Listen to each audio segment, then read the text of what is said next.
கர்த்தருடைய நாமம் மகிமைப்படுவதாக. இயேசு கிறிஸ்து தன்னுடைய ஊழியத்தில் பேசும் வேதத்தில் சொல்லியிருக்கிறது, ஒருவன் ஆவியினாலும் ஜலத்தினாலும் ஆவியினாலும் பிறவாவிட்டால் அவன் பரலோக ராஜ்யத்துக்கு போக மாட்டேன் தான் நமக்கு சத்தியம் கற்றுக் கொடுத்திருக்கிறது. அப்படியானால் நம்ம இங்கே வந்திருக்கிறீங்க எல்லாருமே ஜலத்தினால ஸ்நானப்பட்டவங்க தான். மேக்சிமம் எல்லாரும் அபிஷேகமும் பெற்றவங்க நான் நம்புகிறேன். இந்த அபிஷேகத்தை குறித்து நிறைய பேருக்கு சரியான ஒரு தெளிவில்லை. அபிஷேகம் சொன்னால் ஏதோ கை தட்டுறது, குதிக்கிறது, ரொம்ப சத்தம் போடுறது, இப்படியெல்லாம் தான் ஒரு சிலர் நினைக்கிறாங்க. இது பெந்தக்கோஸ்துகாருக்கு மட்டும்தான் இந்த அபிஷேகம் அப்படின்னு நினைக்கிற ஆட்கள் உண்டு. இன்னைக்கு அநேகர் இந்த அபிஷேகத்தை மிஸ்யூஸ் பண்ணுறாங்க. அந்நிய பாஷை என்பது நம்ம வேதம் கற்றுக் கொடுக்கிறது. இயேசு கிறிஸ்துவோடு நம்ம அல்லது நம்ம தேவனோடு நம்ம வாலண்டரியாக பேசுகிற ஒரு மொழி தான் அந்நிய பாஷை. இந்த உலகத்தில் இருக்கிற எல்லா மொழிகளும் சாத்தானுக்கு தெரியும். ஆனால் இந்த ஒரு மொழி மட்டும் சாத்தானுக்கு தெரியாது. சில நேரம் நம்முடைய சில ரகசியங்களை சொந்த புருஷங்கிட்ட சொல்ல முடியாது, பெற்றோர்கிட்ட சொல்ல முடியாது, பாஸ்டர்கிட்ட சொல்ல முடியாது, சிநேகிதர்கிட்ட சொல்ல முடியாது. அப்படிப்பட்ட ரகசியத்தை, யாருக்கும் சொல்லக்கூடாத ரகசியத்தை சொல்லக்கூடிய ஒரு வார்த்தை தான் இந்த அபிஷேகம். மனம் திறந்து ஆண்டவரோடு பேசுகிற ஒரு அனுபவம். நாங்கள் எல்லாம் மணிக்கூர் கணக்கு அபிஷேகத்தில் இறங்கி பேச ஆரம்பித்தால் நேரம் போகிறதே தெரியாது. அப்பாவோடு கொஞ்சுவேன். ஒரு சின்ன பிள்ளை எப்படி ஒரு தகப்பனிடத்திலே கொஞ்சுகிறேனோ அப்படி போய் கொஞ்சுவேன். அப்படி பேச பேச பேச எங்கேருந்தான் பலன் வருது, எங்கேருந்தான் கிருபை வருது எனக்கு தெரியல.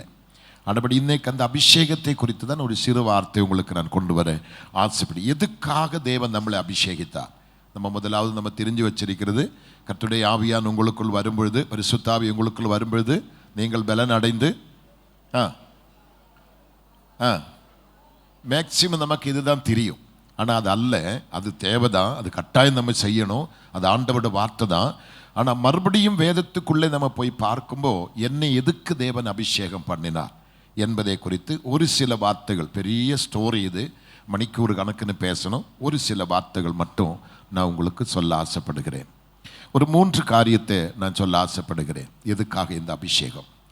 அதுக்கு முன்பாக யாருக்கு கர்த்தர் அபிஷேகத்தை ஊற்றுகிறான்னு பார்க்கும்பொழுது, மத்தேயு சுவிசேஷம் 9ஆம் அதிகாரம் 17ஆவது வசனம் சொல்றது பாருங்களேன். நல்ல தெளிவாக நீங்கள் பார்க்கல. மத்தேயு 9:17 சொல்லப்படுகிறது, புதிய ரசத்தை பழைய துருத்தியில் ஊற்ற மாட்டார். அடுத்து பாருங்களேன், எல்லாரும் பாருங்க அந்த வார்த்தை எடுத்து, புது ரசத்தை பழந்துருத்திகளில் வார்த்திருந்ததும் இல்லை, வார்த்து வைத்தால் துருத்திகள் கிழிந்து போகும், ரசமும் சிந்தி போகும், துருத்திகளும் கெட்டு போகும். புது ரசத்தை புது துருத்திகளில் வார்த்து வைப்பாரானால் அப்பொழுது 2 பத்திரமாக நிலைத்திருக்கும். 2 துருத்தி நம்ம அங்கே பார்க்கிறோம். ஒன்று பழைய துருத்தி, இன்னொன்று புதிய துருத்தி. இந்த துருத்தி சொன்ன யாரு பாஸ்டர்? என்ன, நீங்களும் நானும் தான் துருத்தி. அப்போ நீங்களும் நானும் துருத்தி சொல்லும். எப்படி பாஸ்டர் பழைய துருத்தி என்று சொன்னால், நம்ம ரட்சிக்கப்பட்டாலும் ஸ்நானப்பட்டாலும் கிறிஸ்து நமக்குள்ளே வந்தாலும் சத்தியத்தை கற்றாலும் அபிஷேகம் பண்ணப்பட்டாலும் வரங்களால் நிரப்பப்பட்டாலும் அநேகருடைய பழைய பாரம்பரியம் தங்களை விட்டு போகாது, பழைய சுபாவங்கள் போகாது. ஜென்ம சுபாவம் என்று சொல்லும் பார்த்தீங்களா? வேதம் சொல்லுகிறது, ஒருவன் கிறிஸ்துவுக்குள்ளானால் புதிய சிருஷ்டி, பழையதெல்லாம் அப்படி நம்ம படிக்கிறோம். ஆனாலும் நேரம் வரும்போது பழசு படம் எடுக்கும். நல்ல பாம்பு படம் எடுக்கிற மாதிரி கோபம், டென்ஷன், பொய், பித்தலாட்டம், ஆண்டவர் அருவருக்கிற காரியங்கள், ஜாதி, மதம், வெறி, பணம், பெருமை, இதெல்லாம் நமக்குள்ளே ஆட்டோமேட்டிக்காக வந்து கொண்டே இருக்கும். இதுதான் பழைய குணம் அல்லது பழைய துருத்தி. இந்த பழைய குணமுள்ள துருத்திக்குள்ள ஒருவேளை இந்த ரசத்தை ஊற்றினால் அங்கே என்ன எழுதியிருக்கிறாங்க? என்ன ஆகும்? கொஞ்சம் வேகம் சத்தமாக பேசலாமே. துருத்தி என்ன ஆகும்? கிழிந்து போகும், ரசமும் கெட்டு போகும். அதே நேரத்தில் புதிய துருத்தி என்று சொல்லும் பொழுது, நம்ம ஒருவன் கிறிஸ்துவுக்குள் வந்த பிற்பாடு நமக்குள்ள எந்த காரணத்தை கொண்டும் இந்த உலகம் நம்முடைய இதயத்தில் இருக்கக்கூடாது. நம்முடைய வாழ்க்கை, நம்ம உலகத்தில் தான் இருக்கிறோம். உலகத்தில், ஆனால் ஆண்டவர் சொன்னீங்க உலகத்தார் அல்ல, நான் உங்களை உலகத்தில் என்ன பண்ணியிருக்கிறேன்? பிரித்தெடுத்திருக்கேன். இந்த உலகத்துக்கு நமக்கு சம்பந்தம் இல்லை. காட்டொலிவாய் இருந்தோம், அங்கே நம்மளை வெட்டி எடுத்து நல்லொலிவாக கிறிஸ்துவோடு நம்மளை ஒட்ட வைத்திருக்கிறாங்க. நம்மளது நல்ல கனிகளை தேவன் எதிர்பார்க்கிறார், நல்ல பிரதிபலனை எதிர்பார்க்கிறார், நல்லதே கர்த்தர் எதிர்பார்க்கிறாங்க. ஆனபடினால பழைய சுபாவங்கள் பாருங்க, சில திருமணங்கள் வரும்பொழுது நம்ம என்ன பார்க்குறோம், நமக்கு இந்த ஜாதியில் தான் நம்ம எடுக்கணும், இந்த ஜாதி விட்டால் நமக்கு செட் ஆகாது. கர்த்தருக்கு ஸ்தோத்திரம். சத்தா அப்பாவை எங்கே அடக்கம் பண்ணணும் அங்கே தான் அடக்கம் பண்ணணும். இப்படியெல்லாம் நிறைய பிடிவாதம் நிறைய பேருக்கு உண்டு. கர்த்தருக்கு ஸ்தோத்திரம். எல்லா விஷயத்திலுமே நிறைய காரியங்கள் உண்டு. நேரம் பார்க்கறது, சமயம் பார்க்கறது, இது எல்லாமே பழைய சுபாவம் தான். கிறிஸ்துவுக்குள்ளே வந்த பிற்பாடு இப்படிப்பட்ட குணாதிசயங்கள் இருந்தால் ஒரு வேளை கர்த்தர் அபிஷேகிப்பாங்க. அபிஷேக நேரத்தில் அக்கினியை ஊற்றுவாங்க. ஆனால் ஊற்றினால் துருத்தி கிழிஞ்சு கெட்டு போயிடும், ரசமும் கெட்டு போயிடும். அதே நேரத்தில் புதிய துருத்தியாக இருந்தால் ரசமும் துருத்தியும் கடைசி வரைக்கும் எப்படி இருப்பாரா, பத்திரமா காகளம் துணிக்கிற வரையிலும், இயேசு கிறிஸ்து நம்மளை அழைத்து கொண்டு போகிற நேரம் வரையிலும், அல்லது நம்முடைய மரணம் வரையிலும் துருத்தி கிழிஞ்சு போகாமல், அபிஷேகம் கெட்டு போகாமல் நம்ம நிச்சயமாக அதை பாதுகாக்க நமக்கு முடியும். இது உண்மையான காரியம். அப்படியானால் வேகமாக வாங்க, இந்த அபிஷேகத்தை எதுக்காக பயன்படுத்துகிறோன்னு பார்க்கும்போது நான் சுருக்கமாக சொல்கிறேன். லூக்கா எழுதிய சுவிசேஷம் 10ஆம் அதிகாரம் 30-34 வசனத்தை நீங்கள் படித்து பார்க்கும்போது ஒரு மனுஷன் எருசலேமிலிருந்து எரிகோவுக்கு போகிறது நமக்கு தெரியும். அதாவது தேவ சமூகத்தை விட்டு உலகத்துக்கு போகிற கதை, ரட்சிக்கப்பட்ட பிற்பாடு மறுபடியும் நம்ம பின்மாற்றத்துக்கு போகிற கதை, அல்லது மறுபடியும் உலகத்துக்கு போகிற கதை, அதுதான் அங்கே பார்க்கிறது. அவன் எருசலேம் என்னும் எரிகோவுக்கு கள்ளர்கள் கையில் அகப்பட்டு, அவன் வஸ்திரம் உரியப்பட்டு நிர்வாணியாக்கப்பட்டு, அவனை அடித்து காயப்படுத்தி குற்றூராக்கி, அவன் கையில் இருந்த பொருட்கள் எல்லாம் திருடி அநாத போனமாகவே அவனை வழியோரமாக விட்டு போன நம்ம பார்க்கின்றோம். இது உங்களுக்கு தெரிஞ்ச வேத பகுதி. அப்படியே பார்க்கும்போது பாருங்க, ஒரு ஆசாரியன் அந்த வழியாக வந்து அவனை பார்க்கிறார். அந்த ஆசாரியன் அவனை பார்த்து வழி விலகி போகிறார். அடுத்ததாக வருகிறது ஒரு லேவியன் வருகிறார். லேவியனும் அவனை பார்த்து வழி விலகுகிறார். இவங்க 2 பேரும் வழி விலகுக்கு மிக பிரதான காரியம், இவனுடைய காயத்துக்குள்ள ஊற்றக்கூடிய அந்த அபிஷேகம் அல்லது அந்த தைலம் இவங்க கையில கிடையாது. நான் சொல்றது விளங்குதா? ஓகே. இவங்க கிட்ட புரோகிதன் தான், பதவி உண்டு, பட்டம் உண்டு, எல்லாமே உண்டு. ஆனால் இந்த அபிஷேகம் அவங்களுக்குள்ள இல்லை. கடைசியாக ஒருத்தன் வருகிறார். யார் அவரு? சமாரியன் ஒருத்தன் வருகிறார். அவன் வந்து கிட்ட வந்து அவனை கண்டு மனதுருகி என்ன பண்றாங்க பாருங்களேன். பின்பு சமாரியன் ஒருவன் பிரயாணமாய் வருகையில் அவனை கண்டு மனதுருகி கிட்ட வந்து என்ன செய்யறாங்க, அவன் காயங்களை கட்டி, காயத்தில் என்ன ஊற்றுறாங்க, எண்ணெயும் திராட்சரசம் ஊற்றி காயங்களை கட்டி அவனை தன் வாகனத்தில் ஏற்றி சத்திரத்தில் கொண்டு போறதை பார்க்கிறோம். அப்படியான என்ன அர்த்தம்? இந்த அபிஷேகம் எதுக்குன்னு கேட்டால் கை தட்டதுக்கோ, குதிக்கிறதுக்கோ, நாற்காலி உடைக்கிறதுக்கோ. சிலர் பாருங்க, இந்த அபிஷேக கூட்டத்தில் நமக்கு யாருக்கு மேலாவது பகை தீர்க்க வேண்டுமானால் அன்னைக்கு பகை தீர்த்துடுவாங்க, அடித்து பொழந்துடுவாங்க. கேட்டால் ஏமா இப்படி அடிச்ச, என்ன இப்படி, எனக்கு தெரியாது, ஆவியானவரை கேட்க சொல்லுவான். ஆவியானவர் யாரையும் அப்படி அடிக்க சொல்ல மாட்டாங்க. கர்த்தருக்கு ஸ்தோத்திரம். ஒரு நாளைக்கு எங்களோட சபையில் அபிஷேக நேரத்தில் ஒரு அம்மா, கர்த்தருக்கு ஸ்தோத்திரம், அவட கையில் இருந்த மோதிரம் கலண்டு என் மூஞ்சியில் வந்து விழுது. கர்த்தருக்கு ஸ்தோத்திரம். நல்ல காலம் அதை திருப்பி வாங்கிட்டு போயிட்டாங்க, கிடைக்கல எனக்கு. கர்த்தருக்கு அந்த அபிஷேக நேரத்தில் பார்த்தா நிறைய பேர் காட்டி, நிறைய பேருக்கு உத, ஒரே குதி. கர்த்தருக்கு ஸ்தோத்திரம். சிலதெல்லாம் அப்படி அபிஷேகம் பெற்று அது பாட்டுக்கு போகும், எங்கே போகிறது லைசன்ஸே இல்லை. சரியான அபிஷேகம் நமக்குள்ளே இருந்தால் தலையிலே முக்காடு மாறினா தெரியும், நம்ம எங்கே நிற்கிறேன்னு தெரியும், நம்மளை யாராவது தொட்டா தெரியும். கேரளாவில் எல்லாம் எங்களுக்கு நாங்கள் அபிஷேகத்தில் ஆராதிச்சு அப்படி துள்ளி குதித்து பில்டிங்கில் அதிர் நேரத்திலே பாஸ்டர் டேபிள் ஒரு தட்டு தட்டுவாங்க. அந்த சத்தம் போட்ட உடனே நின்றுணும், நிற்காம உடனே குதிச்சா சொல்லுவாங்க இது பரிசுத்தாவி அல்ல, இது வேற ஆவின்னு சொல்லி அவங்களுக்கு தனி ட்ரீட்மெண்ட் கொடுப்பாங்க. அப்போ நல்ல தெளிவு உள்ளது பரிசுத்தாவி, ஞானம் உள்ளது பரிசுத்தாவி, உண்மை உள்ளது பரிசுத்தாவி. அப்படிப்பட்ட ஒரு ஆவி நமக்குள்ள எதுக்கு கொடுக்கிறது கேட்டா, ஒருவனை காயப்படுத்துவதற்காக அல்ல, காயப்பட்டவன காயத்தை கட்டுவதற்காக தான் தெய்வம் நம்மளை அபிஷேகித்திருக்கிறார்கள். அடித்து காயப்படுத்துறதை காட்டிலும் சொற்களினால் வருகிற காயம் பயங்கரமா இருக்கும், வார்த்தையினால் வருகிற காயங்கள். அப்படியானால் நமக்குள்ளே அபிஷேகம் இருந்தால் குடும்பத்திலும் சரி, சபையிலும் சரி, எந்த இடத்திலுமே நம்முடைய வார்த்தையினால, செயலினால ஒருவரை நம்ம காயப்படுத்தக்கூடாது. அந்த காயங்களை ஊற்றி அதை கட்டி அதை காப்பாற்றி அதை உருவாக்கி எடுக்கிறதுக்காக தான் தெய்வம் நமக்கு அபிஷேகம் தந்திருக்கிறாங்க. இந்த தெளிவு நமக்கு வேணும். அப்படியானால் அபிஷேகம் பண்ணப்பட்ட பிள்ளைகள் சண்டை போடுறது, கெட்ட வார்த்தை சொல்றது, பிரச்சனை பண்றது, கோல் மூட்டுறது, வத்தி வைக்கிறது, கலகம் பண்றது எல்லாம் அபிஷேகம் பண்ணவங்களும் இருக்கக்கூடாது. சர்ச்சுக்குள்ள நல்ல அந்நிய பாஷை பேசுவாங்க, வெளியிலே போகும்போது என்னென்ன பாஷை பேசுறது நமக்கு தெரியல. கர்த்தருக்கு ஸ்தோத்திரம். போன வாரத்தில் நான் உட்கார்ந்துட்டு இருக்கிறேன். ஒரு சகோதரன் வந்தாங்க. எதுக்கு வந்துட்டா தன் மனைவி ஃபோன் பண்ண, வாங்க என்னை கூட்டிகிட்டு போகிறேன்னு சொல்லி அவள் ஃபோன் பண்ணா போல. நம்ம ஒரு ஆள் தான். அவன் வந்த உடனே, என்னடி ஃபோனை எடுத்துட்டு, யாருடைய ஃபோனை எடுத்துட்டு நீ 1 மணி நேரம் ஊருக்கு அதை பேசிட்டு யார்கிட்டோ பேசிட்டு இருந்தியே, என்கிட்ட பேசல சொன்ன. இவன் டூட்டு எழும்பி பயங்கரமா நாக்கை நான் அறுத்துடுவேன்னு சொன்னான். இவன் யாரு? புருஷன். அவன் ஒரு எஸ்ஐ, போலீஸ் டிபார்ட்மெண்ட் எஸ்ஐ. இவன் சொல்ற, உன் நாக்கு யாருதா? நீ 36 வருஷமா அறக்கலடி, இன்னும் உன்னால் அறக்க முடியலடி. ஆனால் நான் போலீஸ்காரன், ஒரே பிடிச்ச ஒரு இழுத்து அவன் நாக்கு மொத்தம் வெளிவரும். இவன் பேசுறான். 2 பேரும் வெந்த கோசுகாரு தான். 2 பேரும் ஊழியம் செய்யறாங்க. எல்லாத்திலுமே உண்டு அந்த வார்த்தைகள். பாருங்க, 4 பேர் முன்னாடி நம்ம பேசும்போது புருஷனுக்கு என்ன மரியாதை, தேவன மேல என்ன பயம், ஊழியக்காரன் இருக்கிறாரே அவருக்கு ஒரு கனம் வேண்டாவா, ஒரு மரியாதை வேண்டாவா? நம்ம பேசுற வார்த்தை, நம்ம கையில நெறிகிற கல்லும் வாயிலிருந்து போற வார்த்தையும் திருப்பி எடுக்க முடியவே முடியாது. ரொம்ப யோசிக்கணும், ரொம்ப நிதானம். நம்ம பேசும்போது ரொம்ப ஞானமா பேசணும், ஜாக்கிரதையா பேசணும்.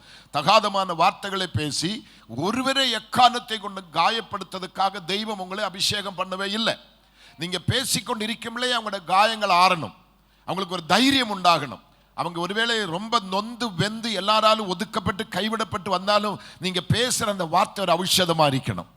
அவங்களோட மனசுக்கு ஒரு பெரிய ஆறுதலா இருக்கணும். அக்கா கொஞ்சம் கூட நேரம் பேசுங்க, அக்கா அண்ணே கொஞ்ச நேரம் கூட பேசுங்க, இது கேட்க கேட்க எனக்கு ஏதோ ஒரு பலன் எங்கேருந்தோ வருது, ஒரு தைரியம் வருதுன்னு சொல்லி அப்படிப்பட்ட இனிமையான வார்த்தைகள் தான் நம்ம வாயின்னு வரணும். அமீன் சொல்லுங்களேன். ஒருத்தன் பெரிய பட்டயத்தை தூக்கி தலை வெட்ட வந்தாலும் நம்ம பேசுறதை பார்க்கும்போது அவன் ஆட்டோமேட்டிக்கா அடங்கிடுவாங்க. அன்பு நமக்குள்ள அவசியமா தேவை. அப்படியானால் ஆண்டவர் என்னை அபிஷேகித்திருக்கிறது இன்னும் ஒருவரை காயப்படுத்துவதற்காக அல்ல, அந்த காயங்களை கட்டுவதற்காக தான். உங்க வாயால சொல்ல முடியுமா? என்னை கர்த்தர் அபிஷேகம் பண்ணி இருக்கிறது இன்னும் ஒருவரை காயப்படுத்துவதற்கு அல்ல, என் காயங்களை கட்டுவதற்காக தான். எத்தனை பேர் சந்தோஷமா இருக்கிறீங்க? எத்தனை பேர் சந்தோஷமா இருக்கிறீங்க? கர்த்தருக்கு ஸ்தோத்திரம். வேகமா போனோமே. 2ஆம் நம்ம பார்க்கும்போது பாருங்க, அந்த சமாரியனுடைய இடத்துல அந்த அபிஷேகம் இருந்ததுனால அவன் தைரியமாக மனதுருகி அவன் கிட்ட வந்து அவன் காயங்களை பார்த்து அதை கழுவி அதில் திராட்சரச எண்ணெய் ஊற்றி அவன் தன் சுய வாகனத்தில் அவனை ஏற்றி சத்திரத்தில் கொண்டு கொடுத்து ஒரு நாள் தங்கி மறுநாள் சொல்றான், நான் கிளம்பி போறேன், அவனை நீ பராமரித்துக் கொள் என்று சொல்லி 2 காசையும் கொடுத்து, அதிகமாக நீ செலவழித்தால் நான் மறுபடி திரும்ப நான் தருவேன்னு சொல்லி கடந்து போறதை பார்க்கிறோம். அந்த 2 காசு என்று சொல்லும்போது நம்ம கையில் இருக்கிற புதிய ஏற்பாடு பழைய ஏற்பாடு நம்ம எடுக்கலாம், பழைய ஏற்பாடு புதிய ஏற்பாடு நம்ம எடுக்கலாம். கர்த்தருக்கு ஸ்தோத்திரம். மறுபடியும் நான் வருவேன் சொல்லும்போது இயேசு சொல்றது, நான் மறுபடியும் நிச்சயமா வருவேன். அப்ப நம்ம ஆண்டவருக்காக எதை கொடுக்கிறேனோ, எதை செய்கிறேனோ, என்னென்ன காரியம் செய்யறதுக்கு எல்லாம் பிரதிபலன் நமக்கு கட்டாயமா இயேசுப்பா தருவாங்க. ஆண்டவர் யாருக்குமே கடக்காரன் அல்ல. ஆனபடி நீங்க இந்த அபிஷேகத்தை மிஸ்யூஸ் பண்ணக்கூடாது. அபிஷேகத்தை நன்றாக நீ பயன்படுத்தணும். இதுதான் உண்மையான காரியம். ஒரு தம்பி ஊழியத்துக்கு வந்தாங்க. வந்த உடனே எனக்கு தெரியாம புருஷன் மனைவி சென்னையில் ஒரு ட்ரைனிங் போயிருக்கிறாங்க. ஒரு 6 மாதம் ஒரு ட்ரைனிங். அந்த 6 மாதம் ட்ரைனிங் முடிச்சு வீட்டுக்கு வந்துட்டு அவன் சொல்றான், பாஸ்டர், இந்த காஞ்சிபுரத்தில் நீங்க மட்டும்தான் ஒரு உண்மையான பரிசுத்தவான், வேற இந்த காஞ்சிபுரத்தில் யாரும் பரிசுத்தவான் இல்லை. 2வது எனக்கு சொன்னது, பாஸ்டர் நீங்க போய் டி மோகனை பார்த்து பேசணும், அவர் பயங்கரமா தப்பு பண்றாங்க, தவறு செய்யறாங்க, வெளிநாட்டுல எல்லாம் போய் ரொம்ப பாவம் செய்யறாங்க, நீங்க போய் அவருக்கு நீங்க அட்வைஸ் பண்ணணும். 2வது வேற 2 பாஸ்டர்ஸே சொல்லிட்டு சொல்றாங்க, இந்த காஞ்சிபுரத்தினுடைய பாதி எனக்கு உரியது, பாதி உங்களுக்கு உரியது. இவன் பேசிட்டே பார்த்தா அவன் ஏதோ ஒரு அந்நிய பாஷை மாதிரி பேசுறாங்க. அது முடிச்ச உடனே அவன் மனைவி பேசுறாங்க, சிங்கம் கத்துற மாதிரி, கரடி கத்துற மாதிரி, புலி கத்துற மாதிரி கத்துறாங்க, பயங்கர அமக்களம். நானும் என் மனைவி கண்ணு திறந்து பார்த்துட்டே இருக்கிறேன். கடைசியாக நான் சொன்னேன், நிறுத்தலான்னு சொன்னேன். எங்கடா போய் ட்ரைனிங் எடுத்தேன்னு கேட்டேன். நாங்கள் இதே மாதிரி சென்னையில் போய் ஒரு 6 மாதம் கிளாஸ் அட்டன் பண்ணிட்டோம். நீ என்னைக்கு மனம் திரும்பி மறுபடி ஒரு நல்லவனாக வரையணும், அப்போ தான் எங்கூட நீ ஊழியம் செய்ய முடியும். உன்னுடைய சம்பளம் இன்னோட கட்டாக போகுது, ஊழியம் கட்டாக போகுது, நீ போயிட்டே இரு, இந்த பக்கம் தலை வச்சே நீ படுக்கக்கூடாதுன்னு சொன்னேன். அப்போ இப்படிப்பட்ட தவறான கிளாஸுகள் கிடைக்கும். நான் பெரிய தீர்க்கதரிசி, பெரிய அபிஷேகம் பண்ணப்பட்டவன் சொல்லி அநேக மக்கள் அதை தவறான வகையில் பயன்படுத்துறாங்க. நான் மறுபடியும் உங்களுக்கு தெளிவா சொல்றேன், என்னை கர்த்தர் அபிஷேகித்தது, அநேக மக்கள் காயப்பட்டு கிடக்கிறாங்க, குற்றூராய் கிடக்கிறாங்க, கைவிடப்பட்டு கிடக்கிறாங்க. யாருடைய ஒரு ஆறுதல் இல்லாம, ஒரு சகாயம் இல்லாம, வெந்து நொந்து வாழலாமா சாகலாமா என்று கிடைக்கிற குட்டூராய் கிடக்கிறவங்களை தேடி கண்டுபிடித்து அவங்களோட காயங்களை ஆற்றி பொறுக்க வைத்து விழுந்தவனை எழுப்பி நிறுத்துவதற்காக தான் என்னை கர்த்தர் அபிஷேகம் பண்ணியிருக்கிறான்.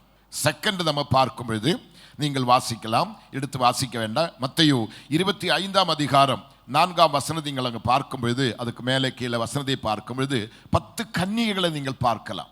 10 கன்னிகைகள் மணவாளனுடைய வருகைக்காக ஆயத்தமாய் காத்திருக்கிறார்கள்.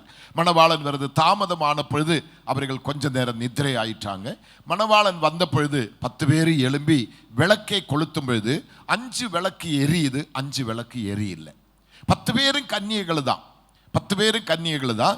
5 எரியுது, 5 எரியில்லை. அப்படியானால் அவர்கள் மற்றத்திலே கடன் கேட்குறாங்க. ஐயோ, உனக்கு தந்தா நாங்களும் கட்ட நீயும் கட்ட, நீ அந்த கடையில் போய் வாங்க சொல்லி அனுப்பிவிட்டதில்லை, உங்களுக்கு தெரியும். ஆனால் நான் அந்த ரகசியத்தை சொல்றது பாருங்க, இதான் நம்முடைய பாயிண்ட். கர்த்தருக்கு ஸ்தோத்திரம். அவர்கள் வாங்கி வரதுக்குள்ளே மணவாளன் வந்து ஆயத்தமாக இருந்து 5 பேரை அழைத்து கொண்டு போகிறது நமக்கு நல்லா தெரியும். அப்படியான இந்த அபிஷேகம் எதுக்காக கேட்டா, இயேசு கிறிஸ்துவின் வருகை வரையிலும் எரிந்து ஜொலிப்பதற்காக தான் கர்த்தர் நம்மளை அபிஷேகம் பண்ணி வைத்திருக்கிறாங்க. அவர் சொன்ன பார்த்தீங்களா, மங்கி எரிகிற திரி நான் என்ன பண்ண மாட்டேன், அணைக்க மாட்டேன், நெறிந்த நாணலை முறிக்க மாட்டேன் சொன்னதுனால இந்த அபிஷேகம் என்பது ஒரு எண்ணெய் தான். இருள் கிடக்கிற மக்களுக்கு நீங்கள் நான் ஒரு தீபமாக எரியணும். இருள் கிடக்கிற மக்களுக்கு நம்ம ஒரு நல்ல டார்ச்சாக மாறணும். அவங்களை வெளிச்சத்திலே கொண்டு வந்து ஆண்டவருக்காக நிலநிறுத்துவதற்காக தான் தெய்வம் என்னை அபிஷேகம் பண்ணியிருக்கிறாங்க. அப்ப எப்பொழுது இயேசு வந்தாலும் என்னோட வாழ்க்கையில எரிந்து ஜொலிக்கிற ஒரு அனுபவம் அவசியமா வேணும். அந்த நேரத்தில் நான் போய் இரவெடுத்து நான் ஒண்ணுமே செய்ய முடியாது. அப்ப முதலாவது காயப்பட்டு கிடக்கிற காயங்களை கட்டுவதற்காக இந்த அபிஷேகம். இரண்டாவதாக எரிந்து ஜொலிப்பதற்காக, இருளில் கிடக்கிற மக்களுக்கு வெளிச்சம் காட்டுவதற்காக, ஒரு கடற்கரை விளக்காக கர்த்தர் என்னை உங்களை மாற்றப் போகிறார்கள். இதுதாங்க அபிஷேகம். வேகமாக நம்ம பார்க்கும் பொழுது மூன்றாவது காரியத்தை பார்த்தா, 2 ராஜாக்களின் புஸ்தகம் 4ஆம் அதிகாரம் 2-7 வசனங்களை நீங்க பார்க்கும் பொழுது, அங்க ஒரு தீர்க்கதரிசியுடைய மகனுடைய மனைவி, தீர்க்கதரிசியுடைய புத்திரனுடைய மனைவி, அவன் மரித்து போகும்பொழுது ஏராளமான கடனை வைத்து மரித்து போறாங்க. இங்க கடன்காரர்களாக இது நல்ல கவனிக்கணும். நிறைய கடன்களை வைத்து மரித்து போனதுனால திருப்பி அந்த கடன் கொடுக்கிறதுக்கு அவளுக்கு நிவர்த்தி இல்லாமல் இருக்கும்பொழுது கடன்காரங்க வந்து பணத்தை கேட்டு கொடுக்க முடியாத சூழ்நிலை வந்த பொழுது அவள் தன்னுடைய பிள்ளைகளை பிடித்து கொண்டு போவதற்காக முயற்சி எடுக்கும் பொழுது அவள் என்ன செய்தாராம், வேகமாக எலிசா வீட்டுக்கு போகிறார். எலிசாவிடத்திலே போய் ஏதாவது உதவி கேட்கலாமே, அவர் தருவாரே என்று சொல்லி அந்த ஆசையோடு தான் அவளை போய் பார்த்தாங்க. ஆனால் அங்கே போய் பார்க்கும்பொழுது எலிசா கேட்குறா, நான் உனக்கு என்ன செய்யணும் கேட்டாங்க. ஆனால் எலிசா கேட்கறது, உங்ககிட்ட என்ன இருக்குதுன்னு கேட்குறாங்க. வேதம் சொல்லுது, உண்மையுள்ள மனுஷன் பரிபூர்ண, ஆமா, உண்மை உத்தமனுக்கு கர்த்தர் துணை நிற்கிறாங்க. இந்த பெண்ணு எவி டென்ஷனோட தான் போயிருக்கிறாங்க. கடன்காரங்களுக்கு பதில் சொல்ல முடியாது, பிள்ளைகள் பறி போகுது, புருஷன் பறி போனது, எல்லாமே நஷ்டப்படுது, வாழ்வாதாரம் ஒன்றுமே இல்லை, பட்டினி, கஷ்டம், கடன், சாபம், 3 அந்த பிள்ளைகளோடு சேர்ந்து அவளும் சேர்ந்து தற்கொலை படி சாகிறது எல்லாமே வேற நிவர்த்தி இல்லாமல் இருக்கும்பொழுது தேவனுடைய ஆவியானவர் அவளை எலிசா விட்டு வழி நடத்துறாங்க.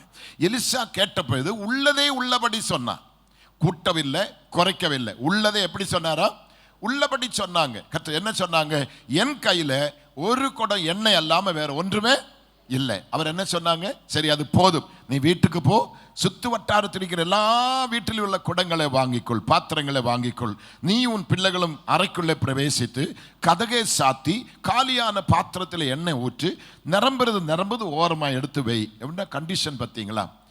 நான் இந்த வேதத்தை பாருங்க நிறைய தடவை படிச்சிருக்கிறேன், எல்லாமே நான் படிக்கிறேன், மற்றும் பைபிள் சம்பந்தப்பட்ட புக்கு நான் படிக்கிறேன். அந்த பெண் ஒரு வீட்டிலும் போய் குடம் வாங்கின மாதிரி பைபிள் இல்லை. நீங்க யாராவது படிச்சிருக்கிறீங்களா? உங்க வீட்டில் எங்க வந்து குடம் கேட்டாங்களா? அவ எங்குமே போய் குடம் கேட்ட மாதிரி இல்லை. ஆனால் பைபிள் எழுதியிருக்க, அவள் வீட்டுக்கு வந்தான், பிள்ளைகளை அழைத்தார், கதகை சாத்தினான், பிள்ளைகள் பாத்திரங்கள் வைக்க வைக்க இவள் என்ன பண்ணிட்டு இருக்கிறான், ஊற்றி கொண்டே இருக்கிறாரா. கடைசி அவருடைய இடுப்பெல்லாம் உடையுது, எவ்வளவு நேரம் தான் ஊத்துருது, வீடு முழுவதும் எண்ணெய் பாத்திரம் துளும்பி நிற்குது. கடைசி மக்களை இன்னொரு குடம் சொன்ன, இல்ல மம்மி குடம் காலி என்று சொன்ன உடனே எண்ணெய் ஊத்து நின்று விட்டது. நீங்களும் நானான என்ன பண்ணுவாங்க, அந்த பிள்ளைக்கு ஒரு 10 குடம், இந்த பிள்ளைக்கு ஒரு 10 குடம், எனக்கு ஒரு 10 குடம், எல்லாத்தையும் எடுத்து மூட்டை கட்டி ஓரமா ஒதுக்கிட்டு அங்க போய் சொல்லுவாங்க, 10 குடம் கிடைச்சது ஐயா. என்ன ஒரு மாதிரி பாக்குறீங்க? நீங்க இல்லைங்க, நீங்க ரொம்ப ரொம்ப தங்கம். திருநெல்வேலி உங்க மாதிரி தங்கம் வேற எங்குமே பார்க்க முடியாது. என்ன கர்த்தருக்கு ஸ்தோத்திரம். நான் சொல்றது கவனிக்கணும். நம்ம சுபாவம், மானுஷிக சுபாவம், பொருளாசை, பண ஆசை நம்ம கட்டாயமா உண்டு. ஆனாலும் கொஞ்சம் கொஞ்சமா ஒதுக்கி வச்சுட்டு அங்க போய் சொல்லி இருப்பாங்க, இவள் அப்படி செய்யல, அப்படியே விட்டு விட்டு மறுபடியும் எலிசா விட்டு போறாங்க. கவனிக்கிறீங்களா? அப்படியே விட்டு என்ன பண்றாங்க, எலிசா இடத்துல போறாங்க. எலிசா இடத்துல போய் சொன்ன உடனே அவன் என்ன சொன்னா, நீ போய் அதை விட்டு முதலாவது என்ன பண்ணு, கடனை விட்டு மிச்சத்தை கொண்டு குடும்பத்தை புலர்த்து.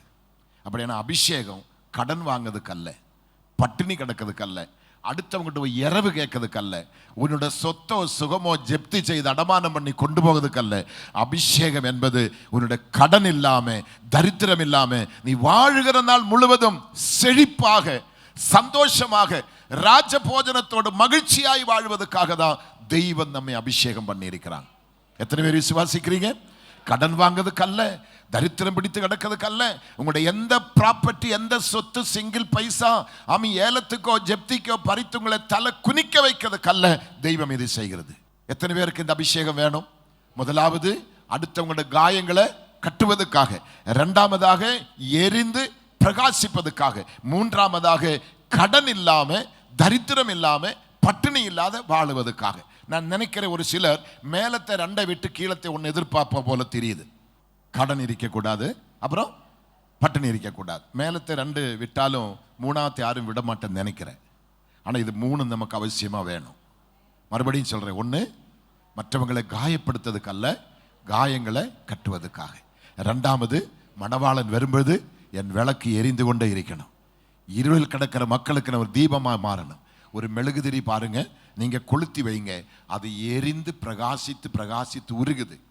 மலையாளத்தில் ஒரு பாட்டுண்டு, கைத்திரி போல் கத்தி எரிஞ்சொரிக்கல் திரு மார்பில் நான் சாய்ந்திடுமே.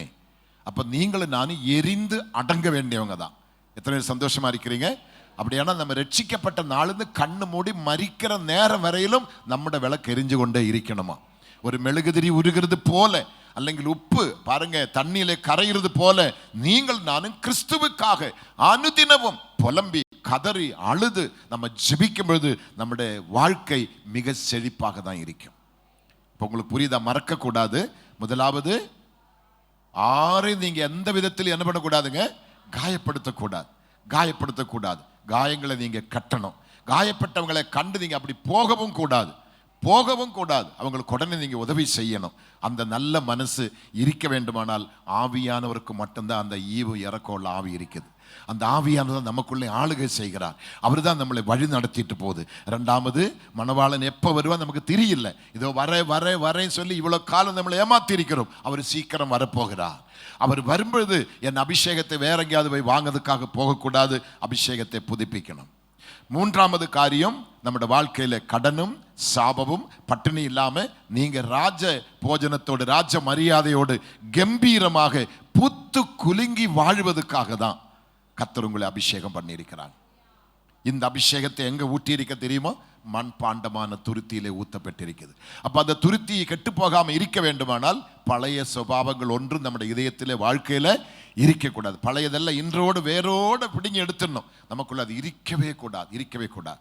சில ஆட்கள் பாருங்க, பெந்தகோஸ்தில் வந்தாலும் கூட சொல்லுவாங்க, நான் சத்தாலும் அவன் வீட்டுக்கு நான் போக மாட்டேன், நான் சத்தாலும் அவன் வீட்டில் போய் தண்ணி குடிக்க மாட்டேன், சத்தாலும் அவன் மூஞ்சி நான் பார்க்க மாட்டேன். நான் உங்களுக்கு தெளிவாக சொல்கிறேன், சத்த பிற்பாட வீட்டுக்கு போய் தண்ணி குடிக்க முடியாது, சத்த பிற்பாட மூஞ்சி பார்க்க முடியாது, சத்த பிற்பாடு நீ பேசாமல் இருக்கிறதுக்காக தாடையெல்லாம் கட்டி கயிறை போட்டு கட்டுறாங்க, நீ ஒன்றும் பண்ண முடியாது. சாகிறதுக்கு முன்னாடி தான் அவன் வீட்டுக்கு போகணும். நீ ஒருவன் காணிக்க செலுத்த வரும்பொழுது உன் சகோதரன் பேரில் ஏதாவது குறைகள் இருந்தால் காணிக்க அங்கே போய், உன் காணிக்க எனக்கு தேவையில்லை, நீ போய் அவனோட என்ன பண்ண வேண்டும், ஒப்பரவாயிட்டு வந்து எனக்கு நீ காணிக்க போடு. அதான் இயேசு எதிர்பார்க்கிறாங்க. எத்தனையோ வருஷம் பெந்தகோஸ்தில சொந்த தகப்பன்கிட்ட பேச மாட்டேன், தாய்கிட்ட பேச மாட்டேன், பொண்டாட்டிக்கிட்ட பேசாம ஒரே கட்டில படுக்கிறான். இப்போ ஒருத்தர் எனக்கு பாருங்க, யூகே இந்த ஃபோன் வந்திருக்கிறேன், நேற்று பிள்ளை பார்த்தேன், பாஸ்டரோட ஒய்ஃப் நேற்று பார்த்தேன் அந்த மெசேஜ். அவன் யாருன்னே தெரியல, எப்படியோ லைவில் என்னோட மெசேஜ் பார்த்து இப்போ என்ன தூங்க விட மாட்டேன். 17 வருஷமா திருமணமாகி புருஷனும் மனைவியும் பிள்ளையும் ஒரே வீட்டில் தங்குறா. அவன் பையனுக்கு 11 வயசு. அந்த பையன் வந்து அப்பன் மேல கேஸ் கொடுத்திருக்கிறாங்க. அப்பனை போலீஸ் வரை அப்பனை அரெஸ்ட் பண்ண பார்க்கிறான். 1 வருஷமா அது ஒரே வீட்டில் தங்குற அப்பனோட முகத்தை பிள்ளை பார்த்துட்டு, பிள்ளையோட முகத்தை அப்பன் பார்த்து மனைவியும் பார்க்க மாட்டேன், மனைவியும் பேச மாட்டேன். அவன் எவ்வளோ கண்ணீரோடு எனக்கு பேசுகிறான், பாஸ்டர் ஏதாவது ஒரு வழி பண்ணுங்க, என்ன சின்ன தெரியல. சாப்பாடே செய்து வச்சுட்டு மெசேஜ் அனுப்புகிறாரா, எல்லாம் ரெடியாக வச்சிரு, உனக்கு வேணுமா வந்து தின்னுட்டு போ, தின்ன வரும்பளும் பொண்டாட்டி மூஞ்சி பார்க்கக்கூடாது. அப்படி இருந்தும் அவன் அதில் ஒரு வார்த்தை எனக்கு நம்பவே முடியல. பாஸ்டர் 11 வருஷமா அவனுக்கு இருக்குது, 11 வருஷத்துக்கு பிற்பாடு இப்போ எனக்கு ஒரு 6 மாசமா இன்னும் ஒரு குழந்தை பிறந்திருக்கு. அப்ப அதை எப்படி இடான்னு கேட்டேன்.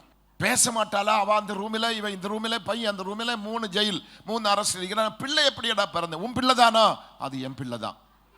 அதுக்கு ஏதாவது சந்தேகம் உண்டா? எந்த சந்தேகம் இல்லை. அப்படி எப்படி இடாது பண்ண, எப்படி இடம் நடந்தேன், அது எனக்கு தெரியாதுன்னு சொல்றான் அவன். இத்தனைக்கும் அவன் டாக்டர், அவங்க அப்பன் டாக்டர், அம்மா டாக்டர், தம்பி டாக்டர், அண்ணன் டாக்டர், எல்லாருமே டாக்டர் தான். வாழ்க்கையில் சமாதானமே இல்லை. அவன் போன் எடுத்தா எனக்கே பைத்தியம் பிடிச்சிடும். அப்படி எத்தனையோ குடும்பத்தில் சொந்த புருஷன் கிட்ட பேசாத மனைவி, மனைவி கிட்ட பேசாத புருஷன். ஆனா அபிஷேகத்தை பார்த்தா கத்தாவே, இந்த பில்டிங்குக்கெல்லாம் கீறல் விழ காரணமே நம்முடைய அபிஷேகம் தான். குதிக்கிற குதி, செயர் 6 மாசத்துக்குள்ள செயர் மாத்தணும். அந்த அபிஷேகத்தில் என்னக்கையோ நடக்குது. இது அல்ல அபிஷேகம். அன்பு, சாந்தம், சமாதானம், ஈவு, இரக்கம், விட்டு கொடுக்கிறது, மன்னிக்கிறது, இதெல்லாம் ஆவியானோட சுபாவம் தான். ஆவியான எங்குமே பெருமை உள்ளவனை நிற்க மாட்டேன். தாழ்மை உள்ளவனுக்கு கர்த்தர் கிருபை அளிக்கிறார். இது பேசிட்டே போன நிறைய நேரமாகும். அடுத்ததாக நம்ம பார்க்கும் பொழுது பாருங்களேன், 1 சாமுவேலின் புஸ்தகத்துக்கு வந்து பாருங்க, 16ஆம் அதிகாரத்தில் 12வது வசனம், அதுக்கு மேலே கீழே உள்ள வசனத்திலே பார்க்கும் பொழுது, ஈசாயோட குடும்பத்தில் ஒரு மகனை ராஜாவாக அபிஷேகம் பண்ணதுக்காக தேவன் தீர்மானிக்கிறார்.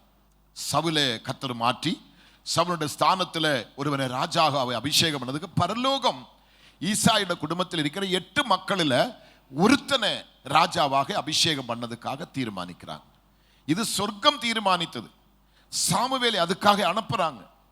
சாமுவேல் ஈசாயோட வீட்டுக்கு போகுது. அந்த ராஜா அபிஷேகத்தில் உள்ள காரியங்கள் எல்லாம் அங்க நடந்து கொண்டிருக்கிறது. பாருங்களேன், 7 பிள்ளைகளையும் கரெக்டா பக்குவமா நிறுத்தி இருக்கிறாங்க. முதலவனை பார்த்து மூத்தவனை பார்த்தப்ப சாமுவேல் அவனோட அழகும் தோட்டம் எல்லாம் பார்த்த இவன் தான் சொல்லி குப்பி எடுத்துட்டு போனா ஆண்டு சொல்ல, இல்ல இல்ல இல்ல அவனை பார்த்து நீ மயங்காது, அவன் அல்ல. சரி, 2வது அவனும் அல்ல, 3வது அவனும் அல்ல, 7 பேரையும் பார்த்தா 7 பேரும் இல்லை. அப்ப என்னடா ஆச்சரியம், இவன் குடும்பத்துல தான் ஒருத்தனை அபிஷேகம் பண்ண சொல்லி ஆண்டவர் விட்டிருக்கிறாங்க. ஆண்டவருக்கு அதை தப்பு நடந்ததா, என்ன நடந்து தெரியாம தகப்பனே கேட்கிறா, இன்னும் உனக்கு பிள்ளைகள் ஆரா இருக்குதா? அப்பதான் அவன் தலை சொரிஞ்சிட்டு கேட்கிற பொண்டாட்டிக்கிட்டு, இன்னும் ஏதாவது இருக்குதடி? என்னத்தா இப்படி பேசுறீங்க? கடைசி பையன் ஒருத்தர் இருக்கிறாரே, அவன் எங்கடி? அவன் தான் ஆடு மேய்க்க போயிருக்கிறாரே. உடனே போய் சொன்னேன், அவன் வரட்டும், அவன் வந்தாத்தான் நான் பந்தியில உட்காருவேன். அவன் வந்தாங்க பாருங்களேன், அவனை பார்க்கிற பாருங்களேன், முடியெல்லாம் அப்படி காத்துல பறந்துட்டு இருக்கும். உடம்பிலே பார்த்தா ஆடினோட முடி இருக்கும், ஆடுடைய சாணி இருக்கும், அந்த மூத்திரத்தினோட ஸ்மெல் இருக்கும், வேறு ஸ்மெல் இருக்கும். இவன் போட்டிருக்கிற நிக்கிற என்னது, அந்த அந்த அந்த கால் சட்டை என்னது, அண்ணன் மாதிரி போட்டு கிழிச்ச கால் சட்டை, ஏதோ கிழிஞ்சு போன உடுப்பு. அந்த ஆடுகளோடு அவன் நடந்து ஆடுகளை மேய்த்து கொண்டிருக்கிறார்கள் பாருங்க.